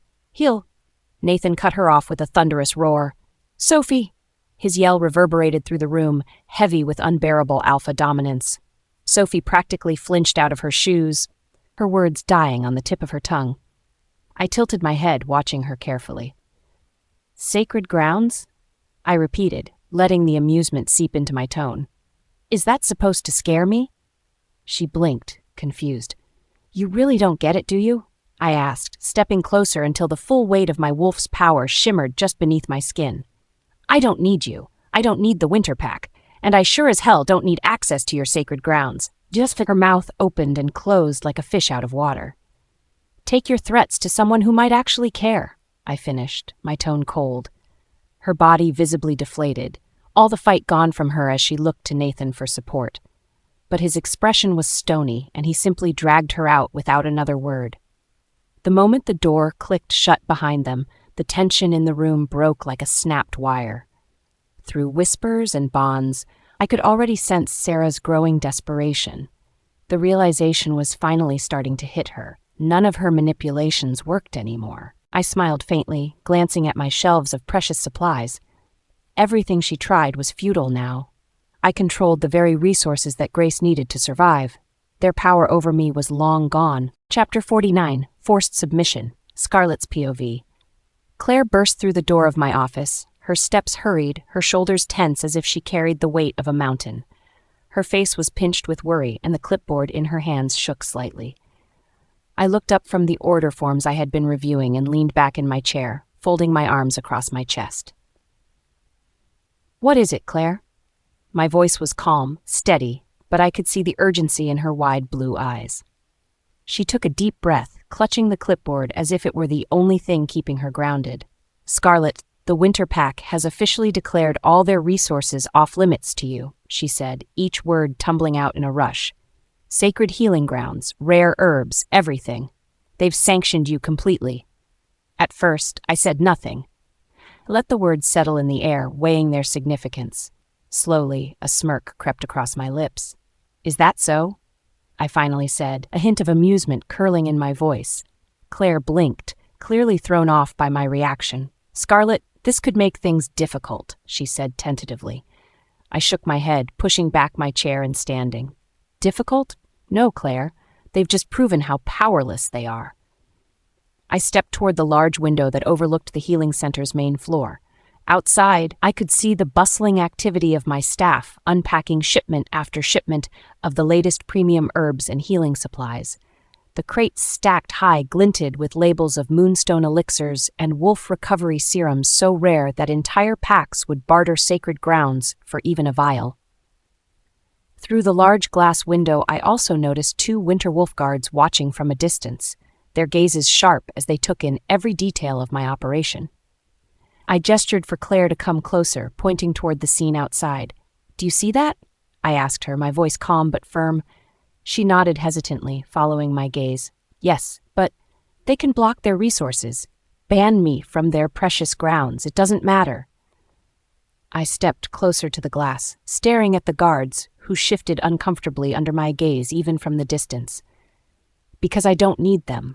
They don't realize that I'm beyond their control now. Let them watch. Let them see what true independence looks like. Claire's expression shifted slowly, her worry melting into awe as she took in my confidence. I turned back to her and folded my arms. Has the latest shipment arrived intact? She nodded quickly. Yes, everything is accounted for. The moonstone crystals, the rare healing salves, all of it. Good, I said with a smile. Then get back to organizing inventory and make sure our most valuable herbs are displayed openly. Let them see exactly what they can't touch. Claire hesitated for a moment, then bowed her head slightly before hurrying out to relay my orders. Outside the window, I watched as the winter wolves exchanged tense glances, their scrutiny of my operation growing sharper. I could feel the anger stirring in them. They were realizing that their sanctions meant nothing. And I loved it. The air in the healing center shifted abruptly, the faint shimmer of our protective wards rippling like water struck by a pebble. I straightened from where I stood by the window, instantly aware of the arrival of a powerful presence. Moments later, Nathan Blake stormed into the main hall, his tall figure cutting an imposing silhouette. His wolf energy radiated control, yet beneath it I sensed his agitation, his frustration barely contained. Scarlett, he greeted curtly, his golden eyes locking onto mine. Behind him, half-dragged and half-pushed by his overwhelming alpha dominance, was Sophie, trembling but trying to hold her head high. Her lips were tight, her expression a poorly crafted mask of defiance. I raised an eyebrow, folding my arms over my chest. Nathan Blake, I said slowly, tilting my head slightly. To what do I owe this unexpected visit? He exhaled sharply, stepping aside to bring Sophie fully into view. We're here to settle this nonsense from the Territory Council meeting. Sophie has something to say to you. I allowed a small smile to tug at my lips and leaned back against the edge of my desk. Is that so? Sophie's eyes darted around the room, clearly uncomfortable. She had barely stepped over the threshold when her gaze landed on the towering stacks of healing crystals and rare herbs surrounding us. Her jaw dropped slightly. You, she murmured, her voice almost inaudible. She seemed to take a step back before catching herself. I waved a hand lazily. Go on, Sophie. I'm sure Nathan didn't drag you all the way here for a sightseeing tour. Her cheeks flushed with humiliation. I didn't mean... Sophie! Nathan's voice boomed through the hall, cutting her off. His alpha power flooded the room, making the temperature drop slightly as everyone, including my staff, froze in their tracks. Emma, standing near the supply shelves, crossed her arms with a satisfied smirk as she watched the scene unfold. Nathan's hard gaze bore into Sophie. You've already embarrassed the Blake pack once with your insolence. Fix this, now. For a moment it seemed like Sophie might outright refuse. But the weight of Nathan's dominance bore down on her, forcing her shoulders to slump slightly. I'm sorry, she finally said through gritted teeth. I tilted my head, a mock expression of confusion crossing my face. I'm sorry, what was that? I didn't quite catch it. Sophie's face flushed an even deeper shade of red. "I'm sorry," she repeated, louder this time, though the bitterness in her tone was palpable. I tapped my fingers against the edge of the desk. That doesn't sound very sincere. Nathan let out a low growl, his patience visibly snapping. His power surged, making Sophie's legs tremble beneath her. "Dominate her, mind-link her. I don't care how you do it," he said to me harshly. "Just give your answer." Sophie jerked upright as if struck. "Fine," she spat, her voice trembling. "I'm sorry for mocking you at the council gathering, and—" She hesitated, her pride visibly warring with Nathan's command. "And for disrespecting your position," she added reluctantly. I clapped my hands together slowly, a mirthless smile on my lips. There. That wasn't so hard, was it? Before Nathan could pull her away, her bravado flared back to life. "You think this makes you better than everyone? Just wait. Alexander is doing everything possible to save Grace. You won't win." I leaned forward slightly, narrowing my eyes at her. "Win?" My voice was soft, icy. "Oh, Sophie, this isn't about winning. It's about surviving. And whether you like it or not, Alexander's desperation to take what belongs to me only strengthens my position." Sophie's defiance crumbled under the weight of my words. Her gaze flickered to the healing crystals stacked nearby, a visible reminder of the power I now held. I saw the understanding dawn in her eyes, the realization that Grace's survival hinged on me, on my forgiveness. Nathan yanked her back abruptly, steering her toward the door. He said nothing more, but I felt his lingering energy, his silent acknowledgement that I had proven my position once again. Sophie tried one last attempt at defiance before leaving, throwing a final threat over her shoulder. "Don't think you're untouchable, Scarlett. Daniel will ensure that your access to sacred grounds is permanently severed." Nathan acted before I could, his power cutting through the air like a sharp blade. "Enough!" he snapped, his tone drenched in authority. "You're lucky I've tolerated you this long." I watched as the final remnants of Sophie's bravado extinguished entirely. Whenever Sophie glanced my way next, I could see the fear and resignation in her eyes. As they left, I exhaled slowly, turning back to the window. The winter wolves were gone, their presence replaced by an unmistakable silence. The pack's favorites, Grace and Alexander, were crumbling. They were mine now, at my mercy. And somehow, the thought didn't feel satisfying enough yet. Chapter 50. A Message. Nathan stood in front of me like a man balancing on a thin thread. His frustration was visible, his sharp jaw clenched tightly as though holding back words he wished he could say. His alpha energy lingered faintly in the air, but it wasn't enough to faze me. Sophie had already skulked out of the room moments earlier, her bitter stare doing nothing to mask the humiliation she'd just endured. Now it was Nathan's turn to fix the mess she had made. "I'd like to formally apologize," Nathan began. His tone sounded rehearsed, clipped, like every word was dragged out of him. Sophie's actions were unacceptable. Her words crossed many lines, and they do not represent the Blake pack or my leadership. I let out a short laugh, leaning casually back in my chair. My emerald eyes bore into him, watching his composed facade grow thinner by the second. "An apology?" I repeated, tilting my head and letting just enough mockery slip into my tone. "Really, Nathan? Coming from you, I'd almost believe it." Nathan's amber eyes darkened slightly, though he kept his expression tight. I could tell he was trying to keep his emotions in check, likely because he didn't want to make things worse. "It's not just an apology, Scarlett," he said through gritted teeth. "It's an acknowledgement that what happened at the council meeting should not have happened. Sophie's behavior reflects poorly on my leadership, and I take full responsibility for it." I raised one eyebrow, letting his words hang awkwardly in the air. His attempt to salvage the situation was admirable, I supposed, but it wasn't enough to erase the damage Sophie had caused. "Does it reflect poorly, though?" I asked lightly, keeping my tone playful but sharp enough to make him squirm. "Or is this just what your pack has grown accustomed to under your command?" Nathan's hands tightened into fists at his sides. It was subtle, but I noticed it. He probably wasn't expecting me to cut so directly into his leadership. His shoulders squared slightly as if bracing against an attack. "I don't think this is the time to question my leadership, Scarlett," he said, his voice low and controlled. "I'm here to make amends, not to argue." "Make amends?" I repeated, letting out another short laugh. My fingers drummed lazily against the surface of the desk between us. Nathan, you're acting like Sophie's actions were some kind of isolated incident. But they weren't, were they? If anything, they were just the tip of the iceberg. He bristled slightly, the tension in his body growing more pronounced, but he didn't argue. Not yet, anyway. I leaned forward slightly, resting my elbows on the desk and steepling my fingers beneath my chin. Let me make something very clear to you, I said, my voice dropping an octave as I locked eyes with him. Whatever grudges Sophie has against me, and let's not pretend this is just about her, they end here. You will ensure that this doesn't happen again, or I will. Nathan's jaw worked silently for a moment before he finally nodded. I understand, he said, the words stiff and reluctant but undeniably genuine. Good. I leaned back in my chair again, letting the faintest of smiles play on my lips. Then I suppose we're halfway to being even, for now. Nathan let out a long breath through his nose, clearly relieved that the conversation hadn't escalated any further. But before he could turn to leave, I spoke again. One more thing, I said, my voice light but firm enough to stop him in his tracks. He turned back to face me, his expression carefully guarded. What is it? I smiled faintly, letting a sharp glint of amusement shine in my emerald eyes.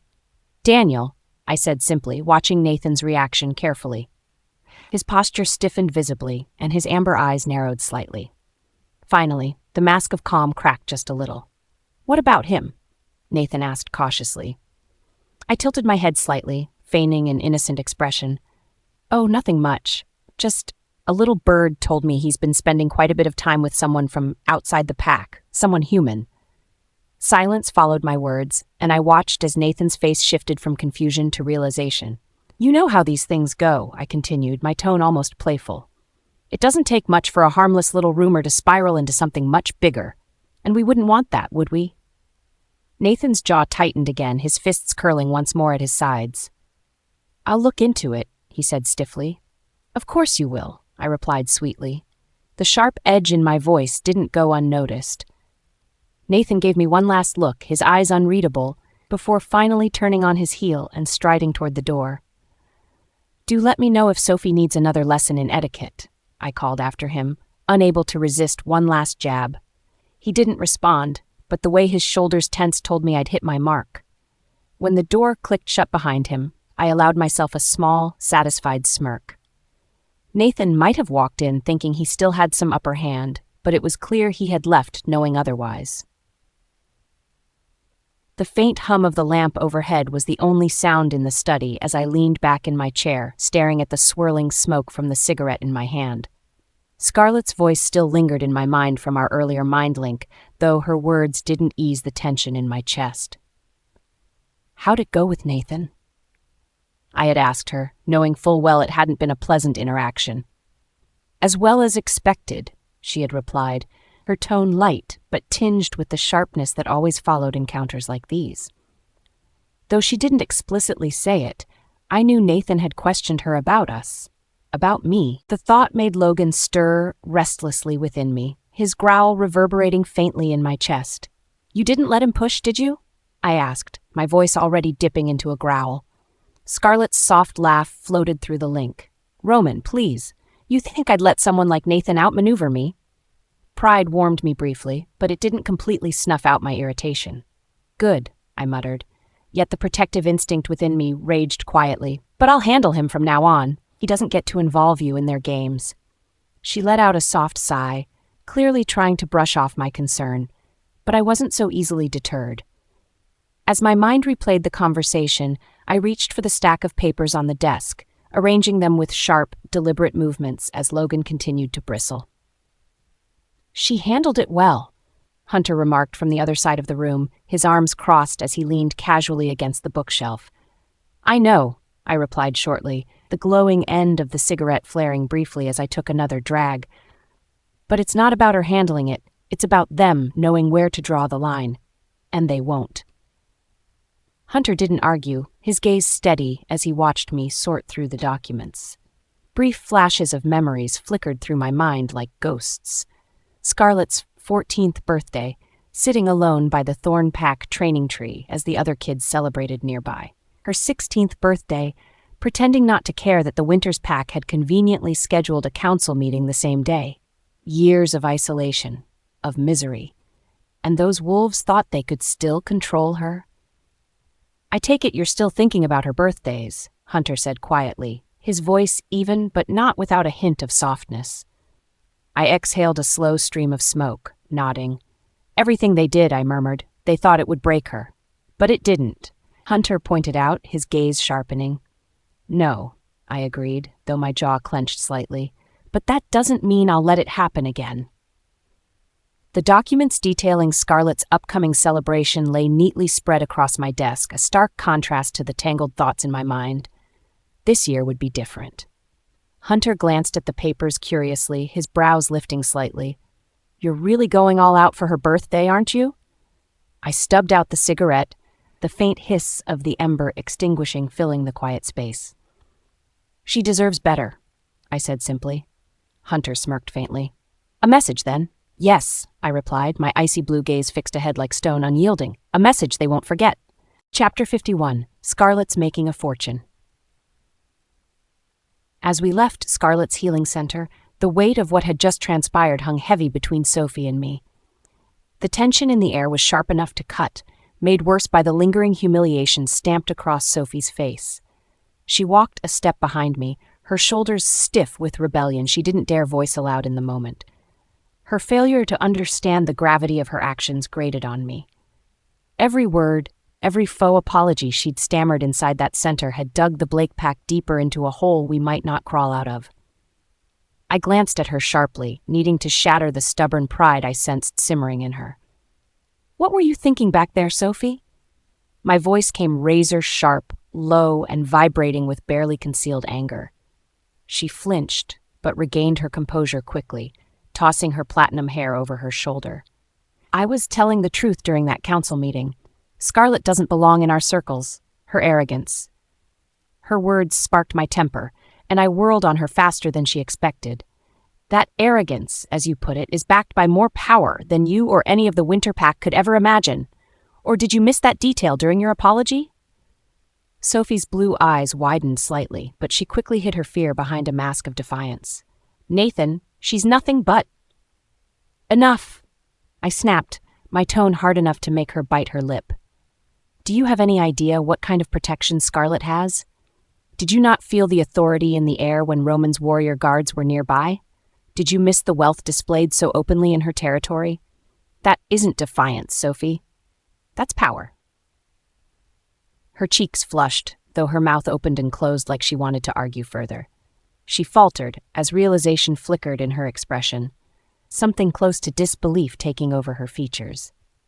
"She's just the Thorn Pack's cast-off," she muttered weakly, more to herself than to me. I let out a sharp, humorless laugh. "Do you really think a cast-off could build an empire like that? Establish connections to the Shadow Organization? Do you know what Scarlett represents now, Sophie? She's untouchable, and because of your stupid antics, you've made yourself a target." Sophie's lips trembled, a mix of fear and anger flashing across her face. "She humiliated me. She did exactly what you deserved," I interrupted coldly, my patience at its limit. "If you step out of line with her again, consider yourself entirely on your own. I won't risk the Blake Pack dealing with the wrath of Roman or the Shadow Organization because of your selfishness." Before Sophie could lash out about being abandoned or shifting the blame, my phone rang. I held up a hand, silencing her mid-sputter. Hunter's name appeared on the screen and my throat tightened. I stepped aside to answer, ignoring the nervous look Sophie gave me as I accepted the call. Hunter's voice came crisp and direct, carrying the same lethal energy I had felt back in Scarlett's healing center. "Alpha Nathan, Roman wants me to pass along a message." I held my breath unconsciously. "Go on."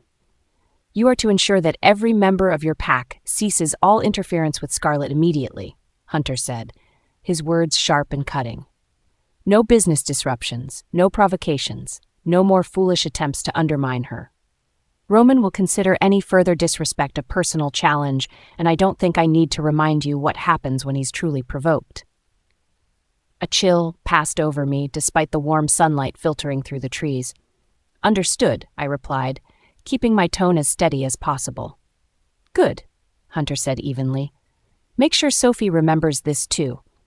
There was a brief pause, then his final statement carried a weight that left no room for doubt. We won't tolerate warnings having to be repeated. Roman's patience is limited. Don't test it. The line went dead, leaving behind a silence filled only by Sophie's impatient fidgeting nearby. I let out a controlled breath before turning back to her. What did he say? She asked, her curiosity barely masking her irritation. I stepped closer, lowering my voice so only she could hear me. If you provoke Scarlett or the Shadow Organization again, you're finished. Let that sink in. Sophie, Roman doesn't issue empty threats. Her defiance finally crumbled as she looked away, lips pressed tightly together. Even though she didn't speak, the subtle tremor in her posture told me she finally grasped the seriousness behind Hunter's words, and mine. I grabbed her arm, ensuring she couldn't retreat into herself to escape the reality of what awaited us if she didn't behave. Don't speak Scarlett's name again unless it's out of respect. Do you understand me? At first, she stayed silent, her pride keeping her chin slightly raised, but after a long pause, her voice came out in a small, resigned whisper. I understand. I tightened my grip for a second before releasing her. Good, because if you put us in danger again, Roman won't just go through Scarlett to handle you. Yes. I sat beside Grace's bed in her deteriorating chamber, watching the soft, shallow rise and fall of her breaths. The once beautiful brightness in her pale blue eyes had dimmed over the past weeks. Anguish welled up inside me, a lump forming in my throat as I reached out to smooth back her tangled silver locks. Daniel's voice broke the solemn quiet, though his tone held the smugness of a wolf licking imagined wounds. Scarlett can keep playing her games, but she won't last. Not without access to pack hunting grounds or the sacred resources. She'll cave soon enough. It's only a matter of time. I nodded, squeezing Grace's hand gently as her chest tightened in another strained breath. Scarlett will have no choice but to come crawling back on her knees. Daniel snorted in agreement, pacing the room with a semblance of triumph glinting in his amber eyes. For all his bravado, the tension in his movements betrayed the crackling energy of suppressed rage. Grace whimpered softly, and I turned my attention back to her, pressing a damp cloth to her burning forehead. Her condition had twisted our once untouchable position into one of desperation, but soon Scarlett would have to relent. I refused to believe my real daughter would survive without us. The door swung open suddenly, and Sophie stormed in, her footsteps heavy. She glanced briefly at Grace's trembling form before facing me and Daniel with a wild mixture of indignation and... I frowned. What are you doing here, Sophie? Shouldn't you be ensuring your mistake at the council meeting doesn't further destroy our alliances? She ignored the cut of my words and launched into an explanation instead. I just came back from Scarlett's precious healing center, where Nathan dragged me, not for alliances, but to apologize to her personally. She spat the words like venom, her eyes darting between us. You think she's clinging to survival?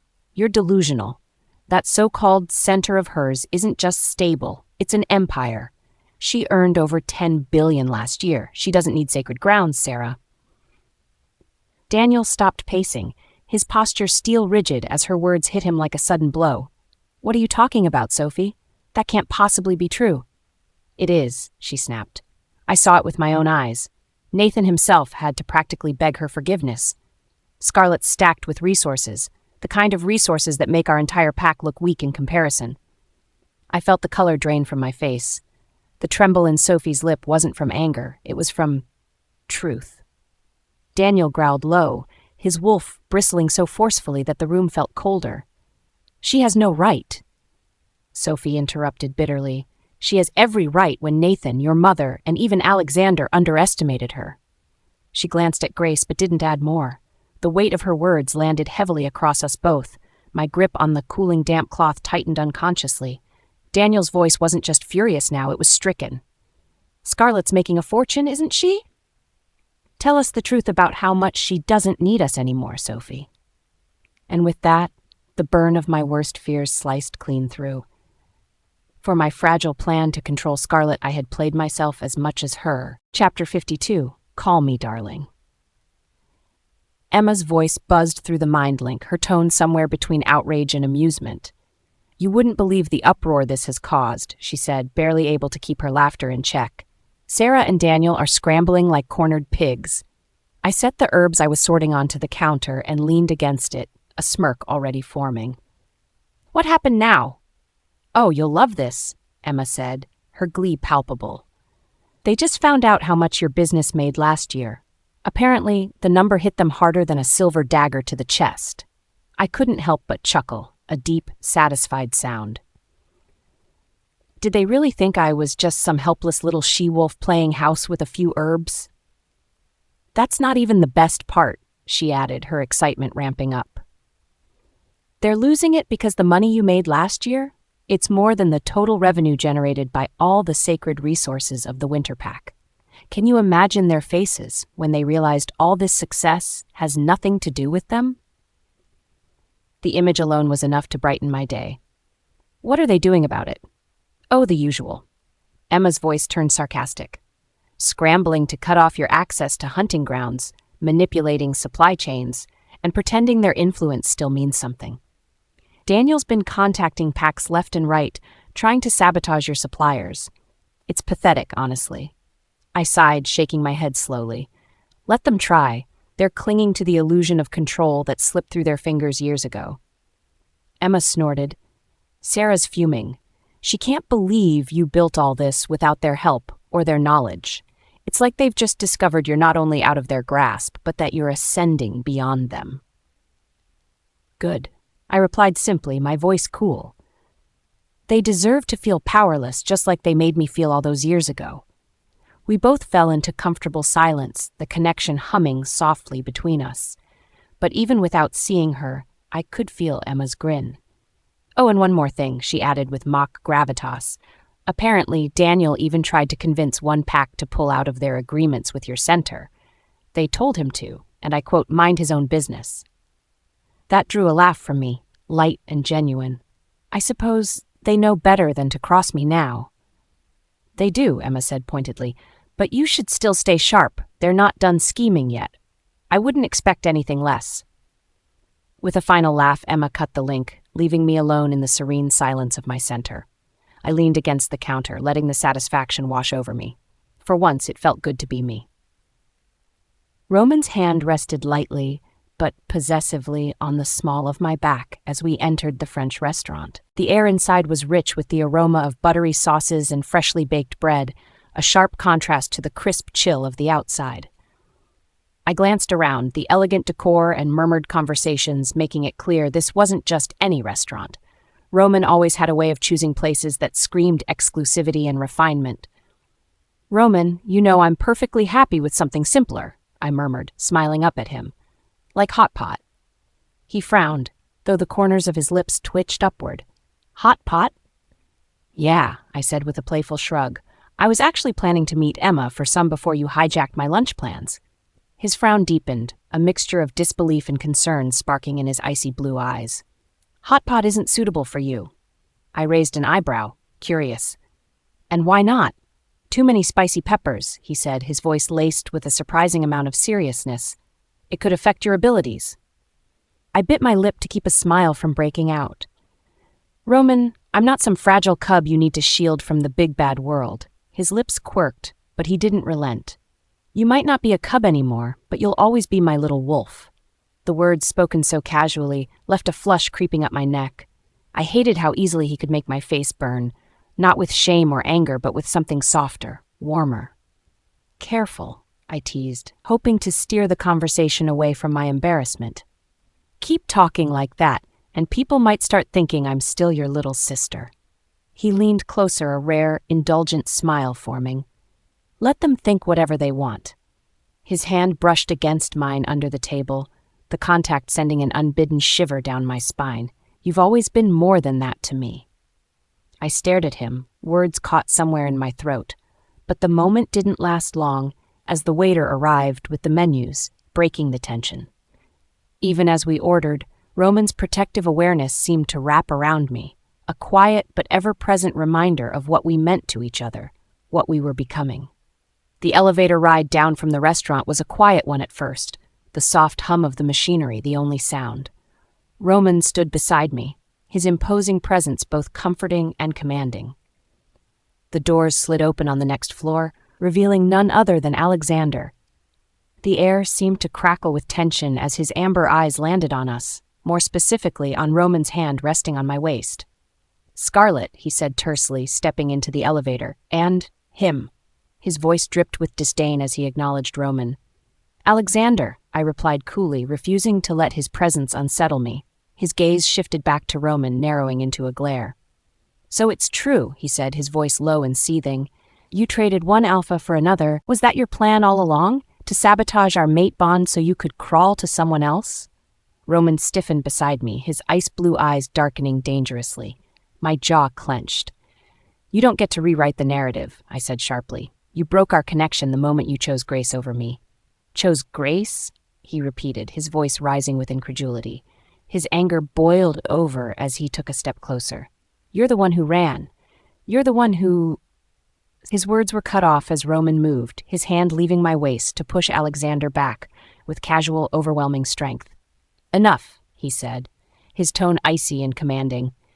Alexander's own wolf power surged in response, but it was no match. Roman's presence dominated the confined space of the elevator, his sheer force of will pressing down like a tidal wave. "You want to talk about betrayal," Roman said, his voice venomous. "You should look in the mirror first." When Alexander lunged forward, his movements were reckless, driven by anger more than strategy. Roman intercepted him with alarming ease. With one swift, calculated motion, he grabbed Alexander's arm and twisted it sharply.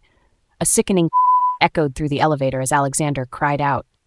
I stared in muted shock, though a part of me felt no sympathy.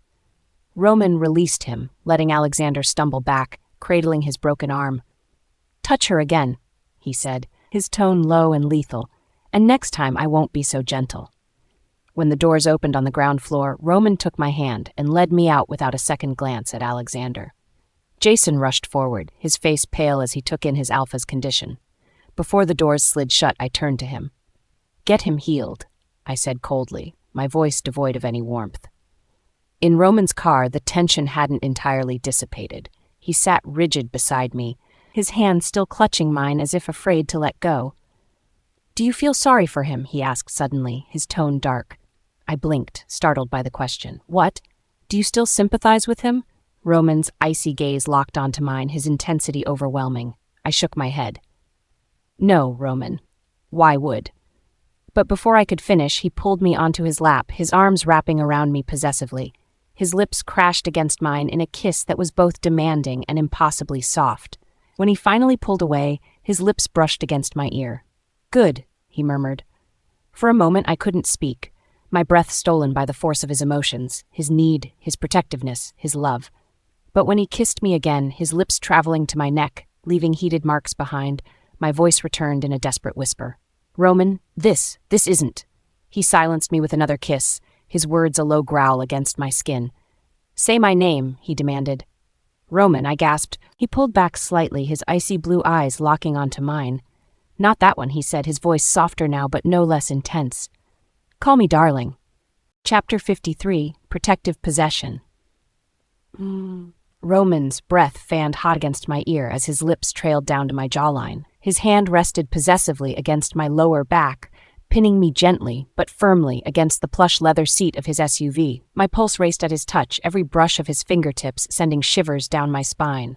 "Roman," I gasped, gripping his shoulder as his kiss deepened, his control unraveling momentarily.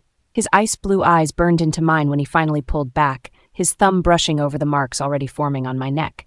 "You're mine," he growled, his voice low and husky. "No one else gets to touch you. No one else even gets to look." "You're acting like someone challenged you again," I said, half laughing, though warmth flushed my cheeks. "No one's around."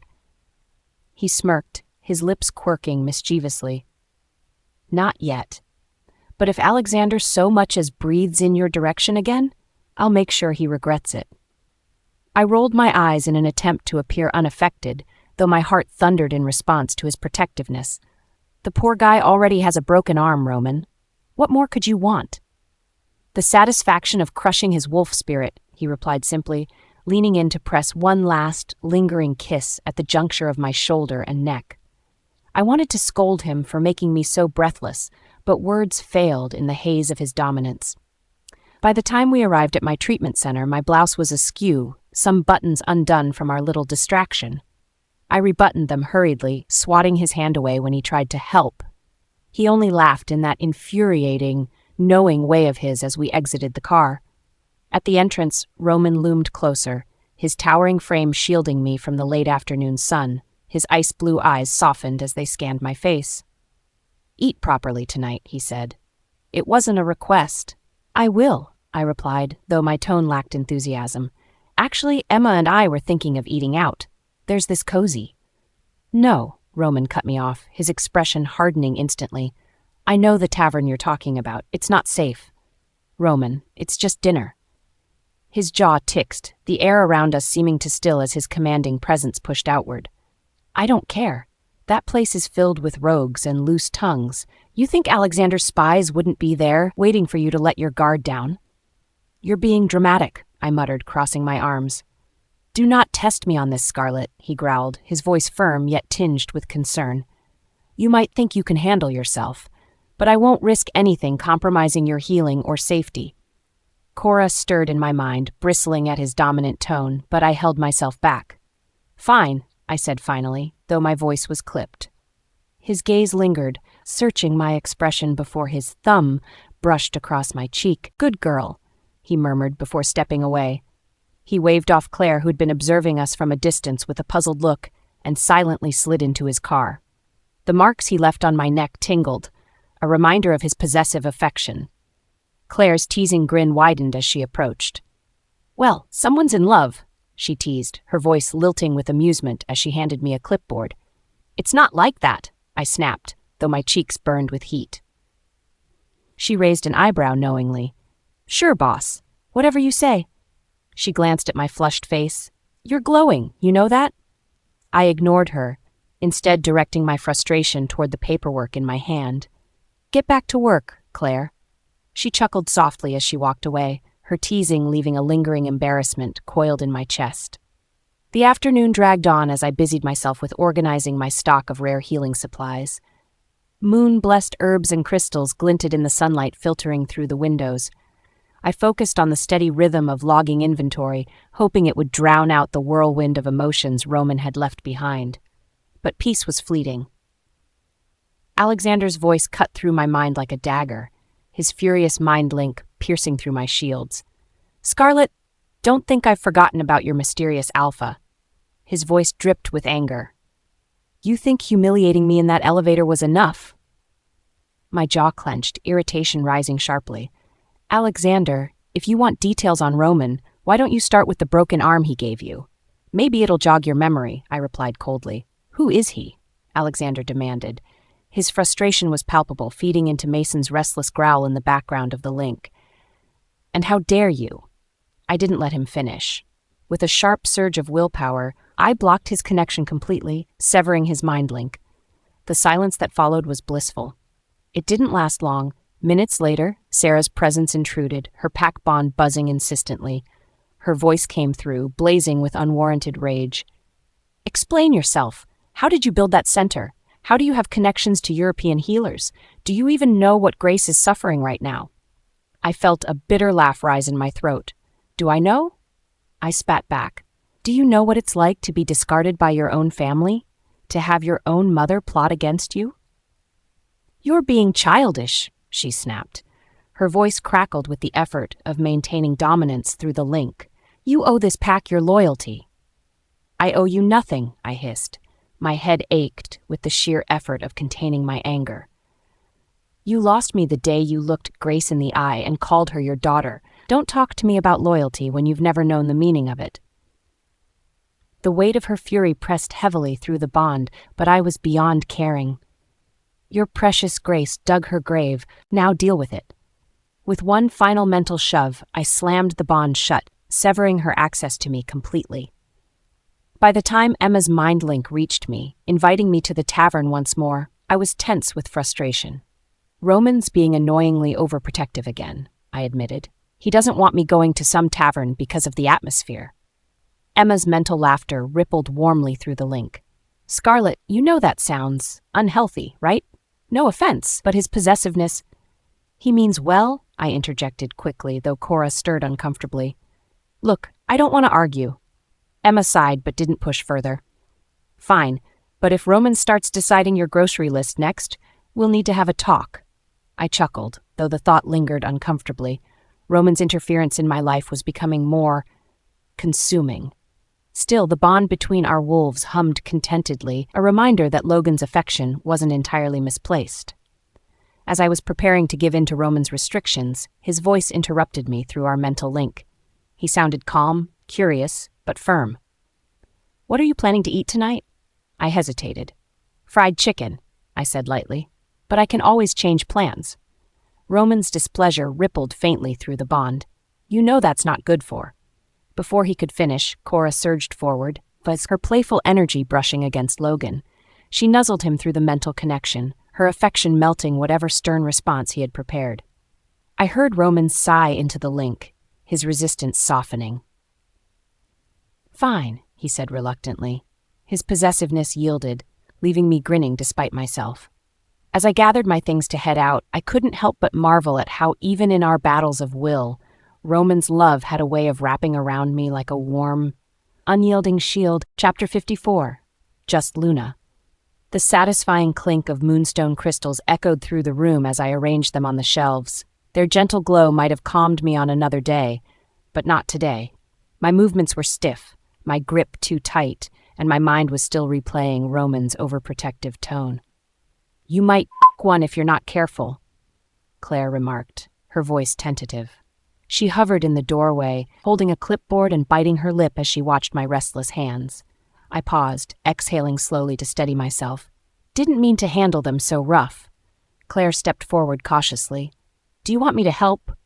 These are pretty rare, you know. It'd be a shame if we lost even one. I was about to wave her off, then stopped. Her tone carried genuine concern, but before I could answer, the air shifted. A weight heavier than anger pressed down on me like a storm about to break. I froze. My senses sharpened instantly as I turned toward the door. The world outside went silent, leaving behind the unmistakable charge of wolf energy approaching fast. I didn't need to see who it was. That signature hostility was so familiar it could have been burned into my memory. Sarah Winter. Claire, I said sharply, my emerald eyes locking onto hers. Do me a favor, Sarah's here. Go meet her at the door and bring her in. My voice was steady, edged with iron. And don't worry about me, I'll handle it. Her shoulders tensed, her expression flickering with hesitation. Are you sure? Yes, I replied, my gaze never leaving the door. Do as I say, now. She nodded quickly, her footsteps vanishing down the hallway as I set the last handful of moonstone crystals down carefully. My hands smoothed over the folds of my skirt. The action was slow and deliberate, grounding me. Cora stirred within me, her presence calm but alert. She was ready, and so was I. Then the door burst open, slamming violently against the wall. Sarah's entrance was as loud and commanding as I expected, a whirlwind of rage, power, and wild emotion. She stomped into the room, her wolf power crackling visibly in the air. Her eyes blazed with fury, and her clenched fists shook slightly at her sides. Scarlett, she snapped, venom dripping from every syllable. What the hell is this? I didn't flinch. Instead, I leaned casually against the edge of my desk, arms crossed, a small, cold smile curling my lips. Hello, Sarah, I said, my tone light but soaked with sarcasm. Would you like to start with a proper greeting, or do you want to skip ahead to the screaming? Her growl filled the room like thunder. It was feral, wild, and unrestrained. Don't toy with me, she barked, the fire in her eyes growing hotter. What is this empire you've built? What right do you have to stand here and flaunt something like this? Without pack support, without my authority. I arched an eyebrow but stayed calm. What I've built, I began, my voice calm but deliberate, is called hard work, Sarah. Maybe you've heard of it. Her growl deepened, her teeth visibly gritting as her wolf energy flared again. Hard work? She spat, pacing aggressively toward my desk. You expect me to believe you acquired moonstone crystals, rare salves, and every high-end supply in this building with hard work? You're lying to me. The tension in the air thickened as she took a step closer. No wolf, especially a cast-off like you, could ever gain access to resources of this scale without. Her lip curled in a vicious sneer, doing something inappropriate. How did you do it? What little scheme are you running under our noses? Her words came like lashes, but I refused to let them sting. I held my ground, meeting her anger with icy control. Oh, you mean like how you let a rogue she-wolf fool you for years and call her your daughter? I shot back, my tone razor-sharp. Sarah's step faltered for the briefest moment. A flicker of guilt crossed her face, but it vanished as quickly as it came. Don't try me, Scarlett, she hissed, her voice trembling with restrained fury. I am your mother. No amount of control could stop the bitter laugh that tore from my throat.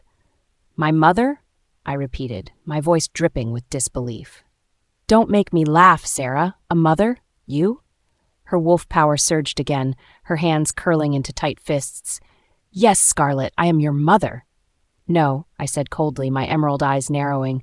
You stopped being my mother the day you left me in that healing den for 2 months. 2 months, Sarah, while Grace got to walk free. Do you remember that? Do you even care? Her face hardened, the faintest tremor in her jaw betraying her struggle to control herself. I did what was necessary, she said quietly, though her voice wavered with each word. I barked out another cold laugh. Necessary? You mean letting her off with a slap on the wrist while I crawled my way back from near death? That's enough, she cried, her wolf energy flaring wildly. The room felt smaller, suffocating under her presence. But it didn't matter. She could pour every ounce of power into this room, and it still wouldn't touch me. And you know what's funny, Sarah? I continued, my voice clipping through the tension like a blade. Even now, after everything Grace has done, you still defend her. Why? Why is she worth more to you than your real daughter? She's my daughter, too, Sarah snapped, her voice cracking with raw emotion. She's not, I shouted, my wolf stirring angrily within me. My voice echoed through the room, fierce and unwavering. She's not your daughter, Sarah. She never was. And you knew it. You knew it and still chose her over me. Her expression broke for a split second, the faintest flicker of remorse flashing in her eyes. But it wasn't enough. She didn't deserve what she went through, Sarah muttered, averting her gaze slightly as if avoiding a truth she couldn't bear to face. And neither did I retorted, my voice quieter but no less powerful. Her breath hitched, and I surged forward, closing the space between us. But I survived, didn't I? Without you. Without anyone. Meanwhile, your precious Grace, I sneered her name, couldn't last without manipulation, lies, and betrayal. Blood ties cannot be broken, Sarah whispered, her voice desperate and trembling. You're my daughter. I tilted my head, staring into her eyes with a gaze so cold and unyielding it could have frozen fire. Blood ties, I repeated mockingly. Really? Then why didn't you recognize me when I was switched at birth? Where were those blood ties when Grace was plotting to kill me? Your precious daughter, Sarah, that's who you chose. Her lips quivered, but the silence that fell was louder than any plea she could have made. I don't need you, I said, each word deliberate and cutting. You're not my mother, Sarah. You lost that right the day you abandoned me. If Grace means that much to you, then cling to her, because you'll never have me. I turned away, the tension in the room thick and heavy as the silence stretched. Scarlett, you don't mean that, Sarah whispered, but the strength in her voice was gone. I do, I replied without looking back. My voice was steady, final, and filled with the cold weight of years of betrayal. You're nothing to me now, I finished, glancing at her one last time, my emerald eyes sharp and closed off. Just Luna Sarah, and that's all you'll ever be. My words were full of venom, and I even doubt your sanity as Luna since you chose an adoptive daughter who tried to kill your own flesh and blood. Chapter 55. Breaking Pack Bonds. The golden rays of sunlight barely lifted the heaviness surrounding my mood. My office, usually a sanctuary of calm and purpose, felt colder today. The termination documents Emma had sent were placed squarely on my desk, their stark weight undeniable. The neatly printed words severing all ties with the Winters pack weren't just on paper. They carried the force of years of betrayal, pain, and resolve to finally break free. I ran my fingers over the corner of the page before tightening my grip. This was closure, but it wasn't peace. The door to my office slammed open so hard it ricocheted against the wall. Sarah's furious presence filled the room like a storm, her wolf energy practically crackling in the air around her. Scarlett, she spat my name. her voice trembling with rage. Her sharp eyes landed on the papers in front of me, pupils narrowing. What is this nonsense? I didn't flinch. I leveled my gaze at her, cold, unyielding. I leaned back in my chair, the faintest hint of a smirk curling my lips. "Good morning to you too, Sarah," I said calmly, the sarcasm tingling in my tone. "Don't play games with me," she practically shrieked, her fists trembling at her sides. She stomped closer, her boots colliding with the hardwood floor in heavy thuds. "What are these papers? Severing ties with the pack? You think you can just—" "What? Walk away? How dare you even entertain such a ridiculous notion?" I rose from my chair slowly, making sure to exude all the confidence it had taken me years to build. Matching her rage with icy resolve, I stood tall. "Not entertaining it, Sarah. Doing it," I replied bluntly, lifting the papers between us. "This," I gestured to her with the document like it was proof of her failure, "is my goodbye. Official and binding." Her mouth fell open slightly, as if she was trying to form words but couldn't. For a moment, I thought she might regain a fraction of composure. But when her wolf's energy surged again, crashing against my own in waves of fury, I knew better. "You ungrateful brat," she spat, her voice dangerously loud. "You think you can walk away from blood ties? From a heritage that gave you everything?" I laughed, a sharp, bitter sound that echoed through the room. "Blood ties?" I said, my mouth curling in anger. "That's funny coming from you. Since when did blood ties mean anything to you? You didn't seem to care about them when you shoved your real daughter aside for Grace." Her cheeks flushed bright red, whether in anger or shame, I couldn't tell. She blinked rapidly, clearly trying to find any words that would land with impact. "I treated her like any mother would," she finally barked. My eyes narrowed as those words clawed under my skin. She was an innocent child. It wasn't her fault things turned out complicated. "Complicated," I repeated, my voice dripping with venom. "Complicated was what you called abandoning me for months after she orchestrated an attack on me. Do you even hear yourself?" "For the love of the goddess, Scarlett, she was just a child," Sarah snapped, banging her hand down on my desk with ferocity. "And so was I shouted, losing the edge of my calm. My voice rang out sharp and angry, making her step back slightly. How old was I?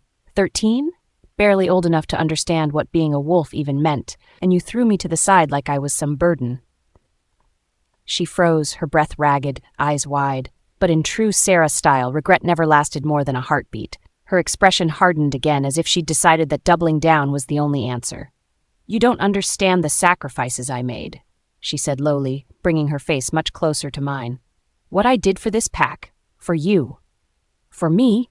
I growled, my tone deep. "You didn't do anything for me, Sarah. Everything you did was for Grace, and you know it." Her anger wavered just slightly, but I didn't let her speak. "You let her, your little pet rogue, take everything from me," I said coldly, resentment laced in each word. "And when she tried to take my life, your answer was to send her off for a cozy little getaway in Europe instead of holding her accountable." Sarah's face twisted into something between guilt and rage, but she refused to back down. Her fists clenched again, and she practically snarled, "I am your mother. You owe me loyalty whether you like it or not." I laughed bitterly again, the sound of it cutting through her self-righteousness like a blade. "A mother?" I sneered, stepping closer so she couldn't avoid the full weight of my words.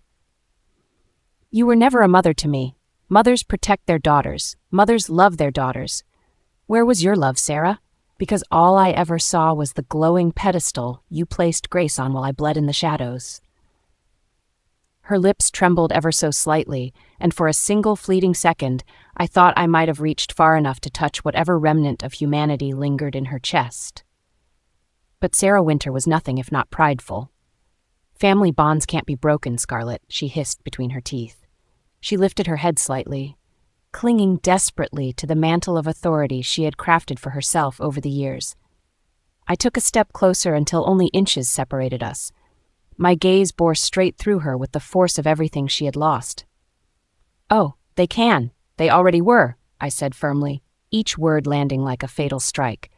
"The moment you chose Grace over me, you broke them. Blood ties mean nothing when the only thing you nurture is betrayal." Her nostrils flared, and this time, her composure shook in a way that no dominance could hide. I could see it, the raw helplessness lining the cracks of her fierce expression. Scarlett, you don't mean that. I do, I said sharply, cutting her off without a second thought. Her words meant nothing to me. Not anymore. You're not my mother, Sarah. You're just the Luna, and even that title might not be yours forever. Her sharp inhale filled the room like a physical slap. But I didn't flinch. Forcing any strength she had left, she raised her chin and held my gaze. You will regret this. It wasn't a threat, not really. It was the desperate cry of a wolf clinging to something already broken. I didn't dignify her with a response. Turning deliberately back to my desk, the echo of her loud, stomping boots faded into the hallway, leaving me in bitter silence. I leaned back against the desk, the tension still alive in the air, but despite the ache in my chest, I knew this to be true. I wasn't hers. I never had been. The weight of Scarlett's severance declaration felt heavier than anything I had touched since becoming Alpha.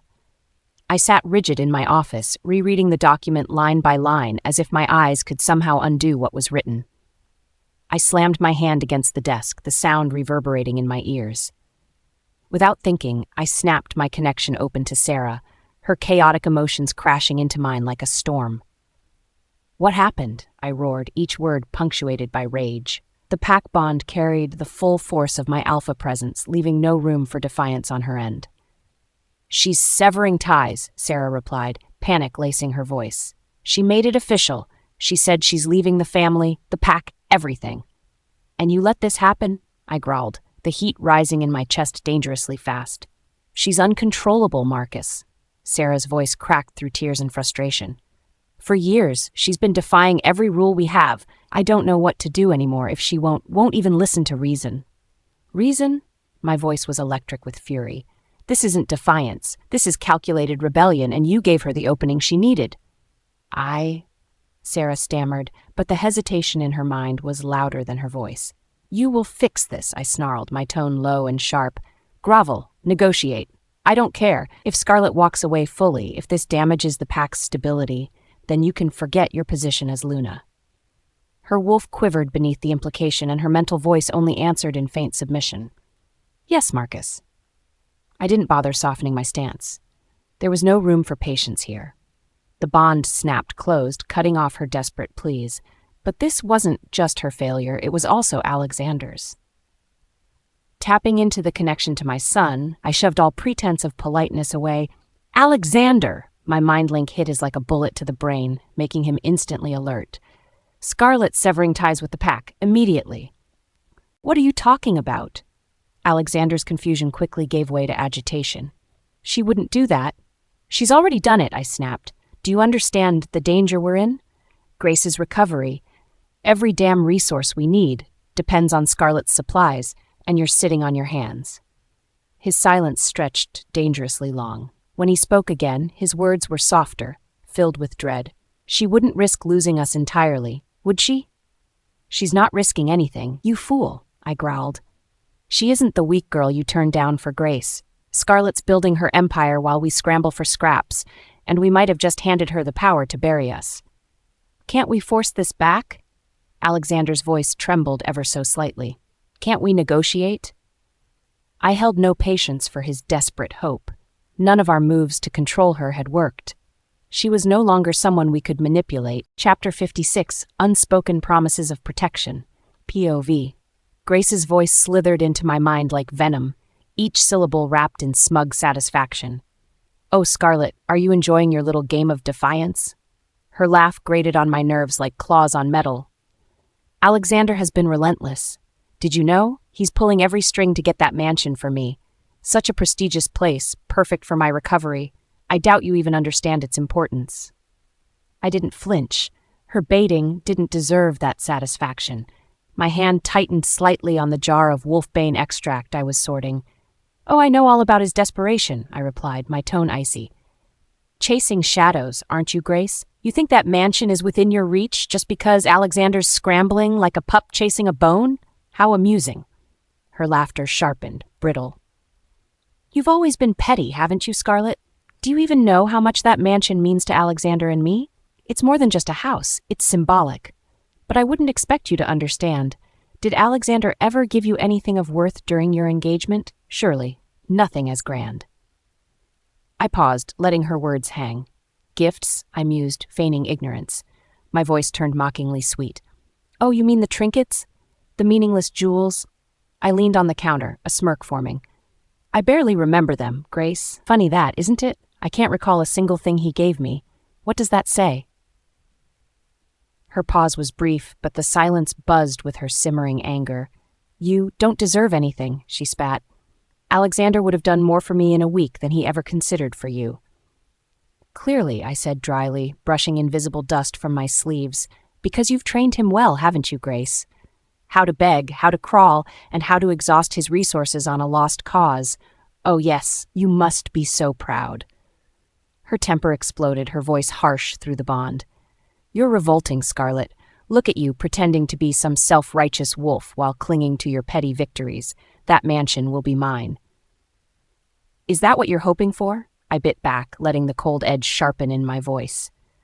You're a fool if you think Alexander's pitiful attempts will change anything. Let me paint you a picture. Imagine your beloved Alexander, standing at the gates, begging on his knees. Even then he would be turned away. So keep dreaming, Grace. They're all you have left. Her fury surged, crackling like static across the bond. I could hear her breath hitch, her voice trembling with both frustration and a hint of fear. You're cursing me. You always have. I scoffed, letting the sound echo deliberately through the link. Cursing you? Don't be ridiculous. Your demise is your own doing. Consider the silver poisoning a courtesy, the only relief you'll get from every other consequence you chose to ignore. You monster! Her voice cracked as raw emotion spilled over. You think this is justice? You think your bitterness makes you right? I think it makes you uncomfortable, I retorted calmly. But go ahead. Use your dwindling strength to complain. See how far it gets you. Her shield momentarily faltered, but then, like clockwork, Sarah's voice ripped into the bond. Scarlett, she barked, her tone dripping with unrestrained fury. What are you doing to Grace? This venomous hatred, it's disgusting!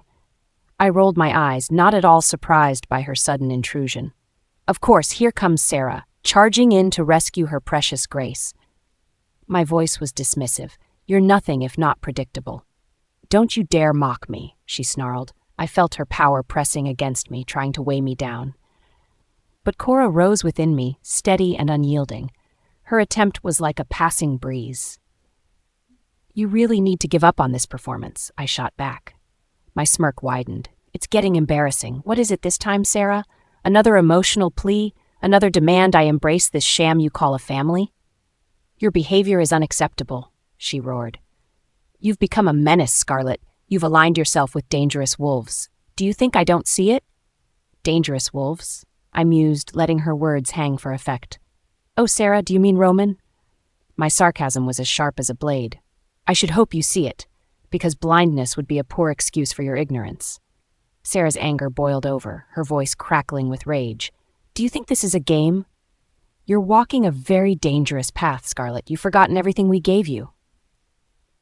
You gave me nothing, I said, every word deliberate and cutting. But I've given you something in return, freedom. I'm cutting all ties, Sarah, officially and permanently. Sarah stilled, her silence vibrating with tension, but when she spoke again, her voice brimmed with disbelief and barely controlled rage. Scarlett, you don't mean...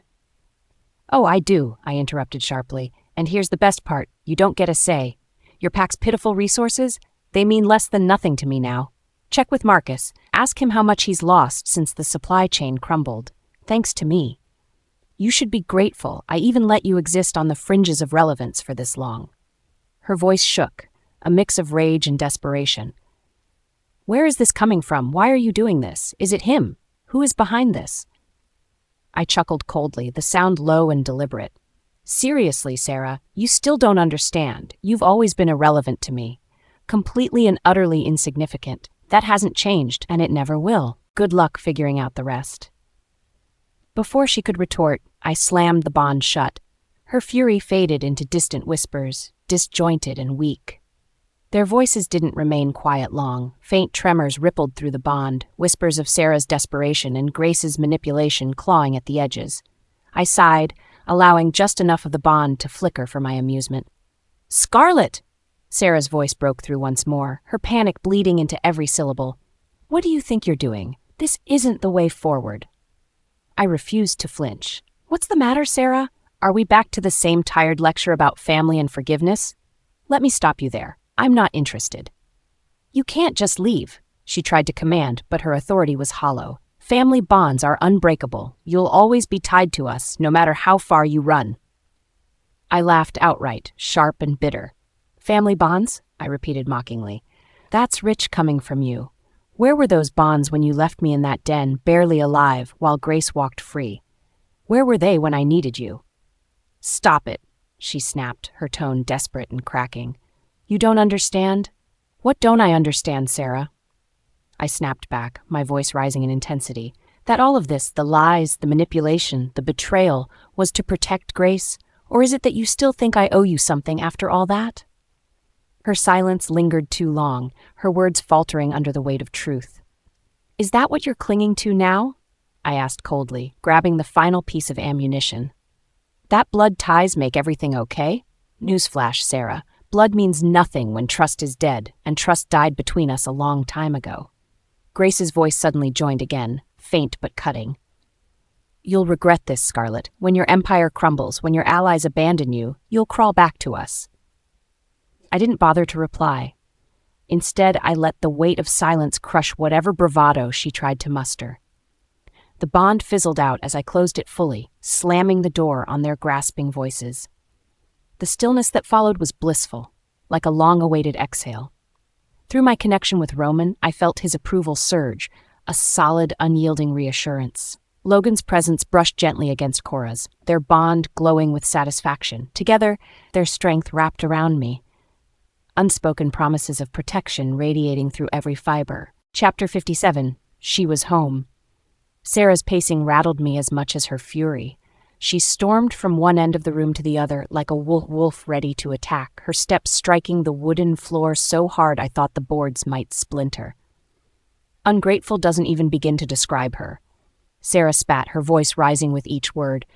After everything I sacrificed, after all this pack provided for her, she defies us like this? Her voice shook with anger, though I pretended to flinch from pain instead of her words. I curled deeper into the blanket around me, making sure I looked smaller, weaker. My pale fingers traced the faint silver-lined veins crawling under my skin. You've always been so good at managing Scarlett, I murmured, lowering my eyes. If only she had your foresight, Sarah.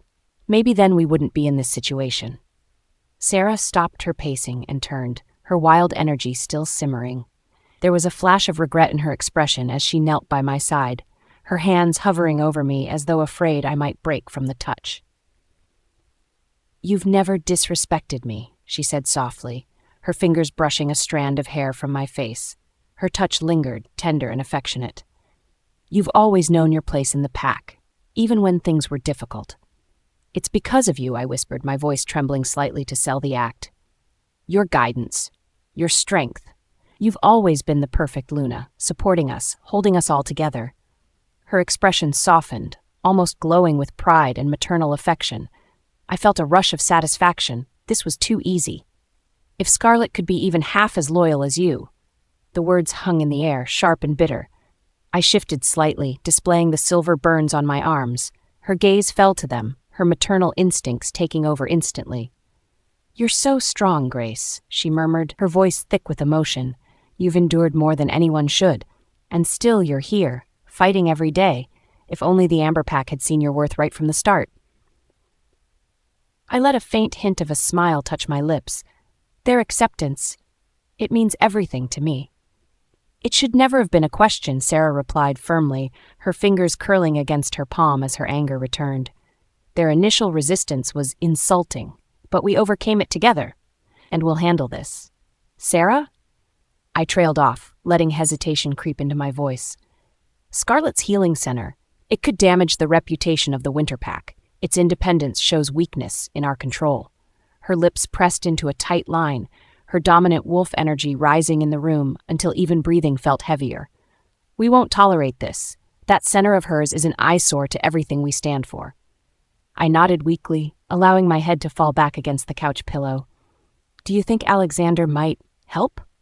Her gaze snapped to mine, a light of understanding flickering through her heated anger. Alexander. She said the name thoughtfully, like someone testing the weight of a weapon in their hand. I kept my voice small and fragile. He has influence, and if anyone could stop her, it's him. Sarah looked at me, something fierce burning behind her radiant brown eyes. You're right, he'll do what's necessary, for the pack, for you. She rose, already tapping into the mind link. Her aura buzzed with alpha strength, though her concern was still palpable. She paused long enough to affectionately adjust the blanket around my shoulders. My brave girl, rest while I call him. We'll fix this together, she promised. I closed my eyes, letting a sigh escape as she left, leaving me alone to revel in my small triumph. Alexander arrived faster than expected, his broad frame filling the room with uneasy energy. Even before I turned toward him, I sensed his frustration bleeding through our bond. His cast was the first thing I noticed. Alexander, I exclaimed weakly, leaning forward like I wanted to reach for him. What happened to your arm? He glanced down at the cast, with an almost imperceptible twitch at the corners of his lips. If I hadn't spent so much time studying his reactions, I might have missed it. At first, I thought he would deflect entirely, but then he shrugged, keeping his words clipped. An accident during training, he muttered, avoiding my curious stare. I frowned, feigning concern as I tilted my head and tried to lock eyes with him. Are you sure? This looks serious. Were you ambushed? It's nothing, he snapped, though regret flashed across his face an instant later. He softened his tone, adding quietly, Don't concern yourself, Grace. Focus on your recovery. Of course, I whispered, curling back under the blanket as though his stern words had startled me. I needed him to feel in charge, for now. He pulled out a small, sealed bundle and handed it to me. His expression was hesitant, as though he wanted to say something but couldn't find the words. They're some rare herbs, he said gruffly. They should help ease the silver's effects. I brought them directly from the Amber Pack stores. I accepted the bundle, offering a faint, grateful smile. Thank you. I don't know how I'd handle this without you. His gaze darkened slightly, his wolf mason stirring restlessly beneath the surface. A brief shadow of doubt crossed his features, some unspoken struggle I couldn't quite pin down. You're stronger than you think, he said simply, though the words didn't carry their usual conviction. I let the silence linger, allowing my weak, barely audible breaths to fill the space. Finally, I broke it, my voice delicate. Alexander, is it true that Scarlett's healing center is thriving? His jaw tightened sharply, and Mason's energy spiked around him like a tangible presence in the room. What do you mean by thriving? He asked cautiously, though his tone hinted at suspicion. They say it's filled with resources even the largest packs don't have, I continued softly, careful not to sound too invested. Moon-blessed crystals, rare salves, herbs, it's become incredibly successful. People talk about it like it's untouchable. Alexander's hands curled into fists at his sides, grinding against the cast. His perfect composure was cracking, jealousy and something deeper simmering in his amber eyes. Scarlett, he muttered, almost spitting the name like it was venom. I pressed a bit further, my voice laced with subtle doubt. She's operating completely on her own now. No pack support, but from the way everyone talks, it almost seems like she doesn't even need us anymore. That last statement hit him harder than I expected. Alexander's entire body tensed, his muscles coiling as Mason let out a low growl deep in his chest. She's forgotten her place, he said finally, bitterness dripping from each word. I widened my eyes slightly, pretending to react with surprise. Do you think she abandoned the pack on purpose? To spite everyone? His gaze snapped to mine, heavy with frustration but tinged with uncertainty. I don't know what she's planning, he admitted, his voice low and rough. But it ends here. She owes this pack her loyalty. I nodded softly, keeping my expression sympathetic. You'll do what's best. You always have. And with that, Alexander turned abruptly and stormed out. The intensity of his frustration lingered in the room long after he'd gone. I sighed, satisfied that the seeds of chaos had been planted. The subtle hum of Scarlett's satisfaction reached me through our mate bond. Wherever she was in the seaside mansion, she seemed genuinely at peace. I smiled faintly at the sensation, leaning back in my chair as Logan purred softly in the recesses of my mind. Slow down, I mind-linked her, letting a hint of teasing slip into the words. You'll choke if you eat like that. Her mental laughter immediately warmed my chest. Still babysitting me after all these years? Some things never change. I chuckled. Someone has to, apparently. Knowing you, you'd survive off coffee and dried ration bars if left to your own devices. Fair enough, she admitted, her amusement shining through the bond. But I'm not a cub anymore, Roman. You don't need to hover like an overprotective parent. You'll always be my little wolf, I murmured softly, my affection carrying through the bond like a gentle caress. That hasn't changed, she sighed, but her thoughts betrayed her subtle blush. When will you be back? Soon, I promised.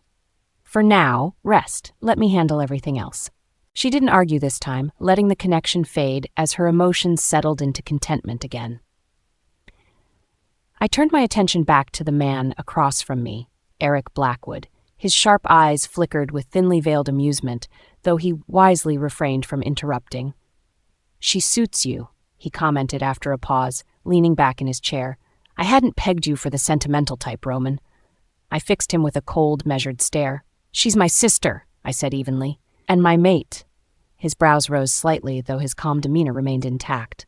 Ah, that does add another layer of intrigue to your story. I assume she's why your ruthless reputation has softened recently? The room chilled as Logan stirred, projecting lethal intent through my aura as I leaned forward. Careful, Eric, I warned, my ice-blue eyes narrowing. You wouldn't survive making her anything more than an idle curiosity. He smirked, holding his hands up in mock submission. Relax, Roman. I have no interest in provoking your wrath, or hers for that matter. I leaned back, my expression carefully neutral. Eric studied me for a moment before chuckling quietly. She's changed you, he remarked, his tone thoughtful. Not in a bad way. It suits you. I didn't bother responding, my focus shifting inward. Through our mate bond, Scarlett's energy pulsed like a steady heartbeat, grounding the chaotic storm I'd lived in for years. After 3 long years of relentless searching, she was safe. She was home. And nothing would take her from me again. Chapter 58, Wounded Pride. I paced my study, my broken arm throbbing with every step. Mason prowled just beneath my skin, his frustration feeding mine, his growls vibrating through me. The humiliation burned hotter than the pain, each memory replaying in a loop. Scarlett's cold emerald eyes, Roman's hand crushing my arm like it was paper. Their sneers, her defiance.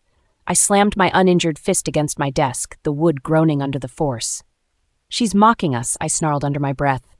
Mason rumbled in agreement. We're letting her walk all over us. Do something. Through the pack bonds, I tried reaching Scarlett again. Nothing. A wall of silence, not just from me, but from every attempt by the Winter Pack. Useless, I hissed. Jason entered cautiously, his every step hesitating. The man had learned by now how dangerous my temper was. Especially today, he stopped just short of my desk, not meeting my gaze. Alpha? Jason began, voice low. I managed to reach her through an old pack channel. His eyes flicked up then down again. But speak, I barked, my patience razor thin. Jason swallowed, his discomfort clear. She mocked us, Alpha. I froze mid-step. Mocked us? My voice came out like a deadly whisper. Jason nodded hesitantly. She mentioned Grace. He trailed off, but I raised my good arm, silently ordering him to continue. She suggested we might do well to prepare a nice burial plot for her. That we're wasting time chasing something we'll never get. A roar ripped from my chest before I could stop it. Mason howled in fury, and my grip tightened on the desk until I thought the wood would cock under my hold. She dares? I growled, venom dripping from my voice. That ungrateful. She severed the connection right after, Jason added quickly, stepping back as if to avoid the storm brewing within me. Coward! I spat, though we both knew she wasn't. She's protected, Alpha. Jason's tone was cautious now. We need to tread carefully. Carefully? After everything she's done? My voice rose, almost trembling with rage. I paced again, Mason's growls growing louder within me. She insults me, ridicules my position, wields her little empire like a weapon. She's under the Shadow Organization's protection, Jason interrupted softly, though firmly. I turned on him, my amber eyes blazing. I don't care who protects her. But part of me did care. My mutinous mind conjured the image of Roman again, his ice-blue stare, the sickening of my bones under his grip. Mason snarled at the memory, just as humiliated as I was. She severed ties with the Winter Pack, Alpha. Jason added after a moment's pause. And now she's mocking us openly. Her confidence doesn't come from nowhere. We're dealing with more than just Scarlett Winters now. Jason's words made sense. I hated that they did. Roman, the shadow organization. Scarlett had built a fortress of allies, and none of them were the kind you crossed without consequences. But the sting of humiliation didn't let me think rationally. My pride wouldn't let it. You will find a way to bring her down, I demanded, stepping closer to Jason, daring him to argue. He didn't, but the doubt in his eyes spoke volumes. Sabotage the healing center, I ordered, my voice ice cold. I want her empire in ashes by the end of the week. Jason hesitated. Alpha, Roman's involvement. I don't want excuses, I roared, slamming my good hand against the desk, causing Jason to flinch. Silence filled the space between us. My chest heaved with barely contained rage, Mason gnawing at the edges of my thoughts, demanding we retaliate. Jason took a measured breath. I'll start digging, he said finally. But Alpha? We need to be ready for Roman's reaction. He broke your arm without hesitation. My sources say he's far more lethal than we initially thought. Find out everything about him, I interrupted, my voice sharp as a blade. His power, his territories, his weaknesses, do whatever it takes. Jason bowed his head in acknowledgement, though his reluctance was clear. As he left, the dull ache in my broken arm reminded me of how much I'd let Scarlett slip from my grip. My fury only burned brighter. She would pay. They both would. The Winter Pack house was in chaos. The news of Scarlett's healing center wasn't just spreading, it was igniting fires at every turn. Wolves whispered in hushed tones, their uncertainty feeding the undercurrent of tension rattling the pack. Sarah's pacing didn't help. She's been planning this all along, she hissed, her steps quick and erratic. Deceiving us, building an empire behind our backs. My patience was thin, thinner than it had ever been. Sitting in my alpha chair, my fists clenched against the armrests as I watched her spiral into another rant. We should have kept her under closer watch, she continued, her voice venomous. Now look at her, flaunting her power, destroying her own family. I clenched my jaw, allowing her to keep talking. Even Grace chimed in, her frail voice carrying just enough edge to add to Sarah's outrage. She's threatening everything. Her pale blue eyes flicked toward me, framing herself as the innocent victim once again. Father, we need to stop her before she brings us down any further. Her words dug deeper than she realized. She's your sister, I reminded sharply, though the word tasted bitter on my tongue now. Grace flinched, but recovered quickly. She stopped being that when she declared war on her own bloodline. Sarah let out a huff of agreement, finally turning to face me directly. Marcus, she said, voice sharper now. Granted, I was lenient. Lenient? I barked, standing so suddenly that both Sarah and Grace froze. My wolf bristled beneath my skin, doubling the weight of my presence in the room. Your leniency has left us here, I growled. Scarlett, unchecked, running circles around this pack. You think this is purely her doing? No. Your weakness, your favoritism, enabled this. Sarah opened her mouth to object, but no words came out.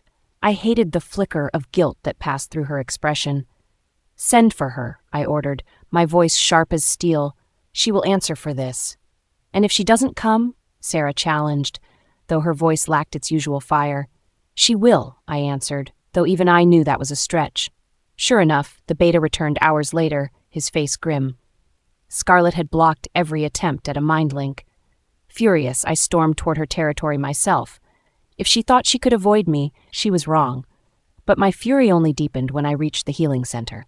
The wards rippled as they deflected me, their power radiating a faint warning. I pushed harder, my own wolf energy flaring, but the wards held firm. I clenched my fists, my anger spilling over. Scarlett had planned for this. She'd ensured we couldn't touch her. By the time I returned to the pack house, my rage was a seething storm. This, I growled, pointing at Sarah, is your doing. Years of coddling Grace, ignoring Scarlett, and now look at the mess we're in. Sarah's face fell, but she scrambled for justification. She manipulated everything. I couldn't have seen. Grace let out a weak cry, folding in on herself. Instantly, Sarah pivoted, her attention turning to her adopted daughter. She's burning up, Sarah cried, her voice desperate. Grace's pale complexion seemed even worse now, her silver-burned veins stark against her fragile skin. Father. Grace whispered faintly, her voice trembling with pain. Sarah's frantic hands fluttered over Grace's form, hot tears spilling down her cheeks. The sight only fueled my anger further. Our pack, our family, was falling apart at the seams. And Scarlett stood at the center of it all untouched. Chapter 59, There Will Be Consequences. Alexander's injuries were glaring. His arm was bound tightly in a cast, awkwardly resting against his chest. Bruises painted his face in shades of violet and blue, shadowing his cheekbone and the edge of his jaw. They were blatant marks of his shame, and my wolf, Celine, prowled restlessly under my skin, bristling with maternal rage. The sight of him like this made my hands curl into fists. Alexander, my son, Alpha of the Amber Pack, reduced to limping and sulking, he looked broken, not only in body but in spirit. As he walked through the wide foyer of the pack house, his steps were heavy, and he refused to meet anyone's gaze.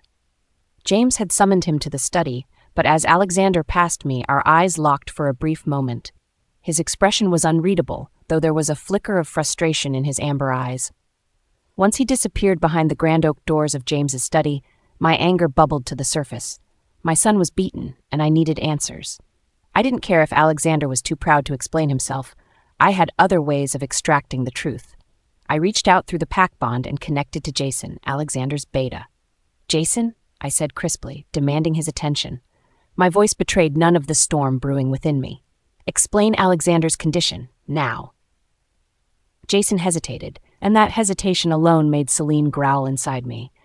"Alpha." His reply was slow, cautious, and entirely disappointing. "It's complicated." I narrowed my eyes, even though he couldn't see me. "Your Alpha is injured, Jason. His arm is in a cast. This isn't the time to play coy," I said explain. Jason's reluctance was palpable, but finally he yielded. "It happened near the seaside mansion," he admitted. "There was another confrontation with Scarlett." The mere mention of her name twisted the irritation in my chest into something harsher, an old grievance that never seemed to go away. "Scarlett? And why would that lead to a broken arm?" I pressed, though I already had a sinking feeling. Jason exhaled heavily through the link. "It wasn't her," he clarified, but there was no relief in his tone. "It was him, Roman." At that name, Celine let out a low snarl, her protective instincts overtaking my own. Roman, the so-called Shadow Alpha. He had turned up in our lives like an unstoppable storm, sweeping Scarlett under his protection and cementing her independence. This wasn't the first time his name had come up in a troublesome context. "What did Roman do?" I asked, my voice sharp. Jason paused. "He broke Alexander's arm." The words dropped like a stone between us. My grip on the decorative banister tightened until I thought it might snap under my hand. "He what?" "It escalated fast," Jason said carefully, clearly trying to explain without openly condemning Alexander. "Roman intervened before things could spiral. He made it clear. Our efforts there were unwelcome." My anger surged. A foreign alpha had dared to lay a hand on my son. Someone other than Scarlett's insolence was now directly humiliating my family. It was intolerable. I told him to back away from Scarlett's madness. And now look where he's landed himself, I muttered to myself, cutting the link with Jason before he could stammer further excuses. Inside the study, James's tone was deliberate and cutting. My mate, Alpha of the Amber Pack, rarely expressed his anger openly, but his disappointment carried the weight of a boulder. "Explain this mess," James demanded, leaning back in his leather chair. He tapped the ash from his cigar into a crystal tray, his amber eyes locked on Alexander. "You've spent weeks distracted. Nathan Blake has already secured his meeting with the Shadow Organization, yet you accomplish nothing but drama. Can you explain that? Or are you too busy treating this pack like a daycare for Grace?" Alexander was silent, his jaw clenched, and Mason's presence rippled faintly through him. My son wasn't a fool. He knew better than to challenge James outright. "She's dying," he muttered after a long pause, stiffly addressing Grace's condition. "And what do you want us to do about it?" James countered coolly. He took a long drag from his cigar, exhaling the smoke through his nose. "You think pack leadership bows to the whims of an Omega's suffering because she bats her eyelashes at you? Focus on the bigger picture, Alexander." "She's not just an Omega," Alexander said stubbornly, his voice cracking slightly. His fingers dug into his cast as if to channel his frustration elsewhere. "She's a distraction." James snapped, rising abruptly from his chair.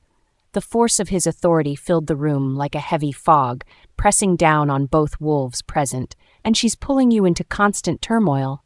Tell me, how is her condition any less problematic than 3 years ago, when Scarlett stirred chaos in this family, leaving us with political wounds we still haven't mended? Don't you see the parallels? Don't you learn? Alexander flinched slightly but tried not to show it. His icy demeanor only half succeeded in hiding his internal tempest. She's not like Scarlett, Alexander bit out, though Mason's underlying growl betrayed how torn he truly was. Grace simply needs help. Scarlett's defiance, her defiance has saved her, James cut through harshly, narrowing his eyes. Grace, on the other hand, has clung to you like a sinking ship. Think, Alexander, prioritize the pack or step aside. There is no room for compassion in the face of survival. The finality in James's voice left no room for further argument. Alexander inclined his head slightly in reluctant acknowledgement, but everything about his posture screamed quiet rebellion. Mason stirred uneasily within him, tethered by the rigid obedience demanded of him. "You're dismissed," James said sharply. "Send Jason in." I intercepted Jason in the hallway before he could even knock on the study's door. The tension radiating from him was nearly palpable. "Beta, Jason," I said coolly. "A word." His hesitation was clear in the stiffness of his shoulders. He kept his gaze lowered just enough to avoid outright defiance, but high enough to show he wouldn't cower. "Do you make a habit of hiding key details from me?" I asked simply, though the deliberateness in my tone made Celine rumble in satisfaction. Jason shook his head quickly. "Not at all, Alpha Victoria. I thought it best for Alexander to explain. And clearly, Alexander's judgment has been compromised. Between that Omega pulling his strings and Scarlett provoking him at every turn, your Alpha has made mistake after mistake," I said, stepping closer. "Why didn't you stop him? Why didn't you warn him about targeting Scarlett?" Jason's voice wavered. "Respectfully, Alpha, no one stops Alexander." I scoffed, Celine's disdain prickling at my edges. "No one stops him? Roman stopped him easily enough." Jason winced as though the reminder physically pained him. "What happened?" I pressed, determined to wring the truth from him. What in the goddess's name was achieved by that encounter? "It was impulsive," Jason admitted. He thought reclaiming some influence over Scarlett, or at least the mansion, could shift things in his favor. But Roman interrupted. Jason faltered under my glare. "And," I prompted icily, "and things escalated," he confessed. "Roman didn't give him a choice but to retreat." The very mention of Roman sent a flicker of irritation through my calmly composed demeanor. I inhaled deeply, reigniting my resolve. "This ends. Today." Spinning on my heel, I strode back toward the study. Moments later, I reconnected through the bond to someone who had just as much to answer for, Sarah Winter herself. "Sarah," I began sharply, "you failed." Her response was instant, her voice frantic and defensive. "Victoria, do not start. Grace is critical. It's my priority." "Oh, I see," I responded coldly, taking her excuses like nails and grinding them between my fangs. "And at what cost? Dragging my son into your daughter's messes is grotesque enough. But now, Grace has become a millstone around his neck, dragging him into injury, humiliation, political failure." "You don't understand," Sarah began, but I didn't let her finish. "You failed, Scarlett," I hissed. "You abandoned her as if she were nothing when Grace was swapped into her place. And now you cling to this Omega like she's your last hope, even as her very presence destroys any grace you thought your bloodline had left." "Don't you dare!" Sarah shouted, her voice trembling with anger. "Grace is all I have. She's your burden," I snapped savagely. "And her silver poisoning? It screams of timing too convenient to trust. I know what you're trying to do, Sarah. You've been tugging at Alexander through pack bonds regularly, Grace as well. You've turned his mind into chaos." He cares," Sarah stammered, though her tone mirrored a drowning wolf's last attempt to stay afloat. "No," I replied icily. "You manipulated him. As for Scarlett, you've lost her. Let me make one thing clear. If you and Grace continue meddling in Amber Pack affairs, there will be consequences far more severe than what you can fathom." Chapter 60, Forbidden Desires, Scarlett's POV. My informants were efficient, their whispers carrying truths Sarah and Daniel had no idea were being delivered straight to me. I sat at my desk, the light of the lamp casting a faint glow over the termination documents still sitting there. When my informant's voice entered my mind, I immediately straightened. "Sarah's furious," the voice said through our secure mind link. I chuckled softly before leaning back into my chair. "Of course she is. Why wouldn't she be? Let me guess, it's because Victoria put her in her place?" "You're right," they confirmed. "Victoria warned her to back off from using Grace to manipulate Alexander. The Amber Pack is clearly losing patience with them both, especially with Grace causing so much drama." Hearing that made me smirk. Sarah's temper was one thing I could always rely on. She had likely stormed around her mansion, thinking of new ways to undo me. "She also believes you're hiding behind dangerous allies," the informant added. There was a pause. "Grace has been making comments, little suggestions that you're using your resources to plot something against both packs." "Of course," I muttered, accusing me of doing what she herself has always been guilty of. Typical. I closed my eyes for a moment, feeling the anger simmering low but steady. Grace and her manipulations never seemed to end. The informant kept going, their tone steady. "Daniel is working to investigate your movements. He wants to track you through old pack connections." I snorted. "How? I severed those ties so thoroughly. They won't find a trace of me." "Still, he's trying. Sarah ordered him to act quietly and carefully. She believes you're too powerful to confront directly. She wants to figure out how you became so untouchable." I laughed at that. The sound echoed in the otherwise quiet office. "Let them plot. They don't realize I already know every step they're taking." "I'll keep listening, Scarlett," the informant assured me. Then the link went silent, leaving me alone with my thoughts. I tapped my fingers lightly against the desk, thinking about their desperation. How far were they willing to go? What else would they try? It didn't matter. I had control now. The rest of the day dragged on. I kept myself busy by organizing supplies and preparing new shipments for the healing center. Still, every so often I found myself glancing at the clock. Roman had said he would return early, but the hours ticked by and there was no sign of him. The bond between us thrummed steadily in the back of my mind. It told me he was safe, but it couldn't ease the slight ache of disappointment. Where was he? As the hours slipped into night, it became harder and harder to keep my focus. The silence of my room eventually lured me into bed. I don't remember when I fell asleep. My last conscious thought had been of Roman, of his voice and his ice-blue eyes that always steadied me. The sound of the door slamming open yanked me from sleep. Wincing at the abrupt noise, I sat up, instantly aware of a familiar presence filling the room.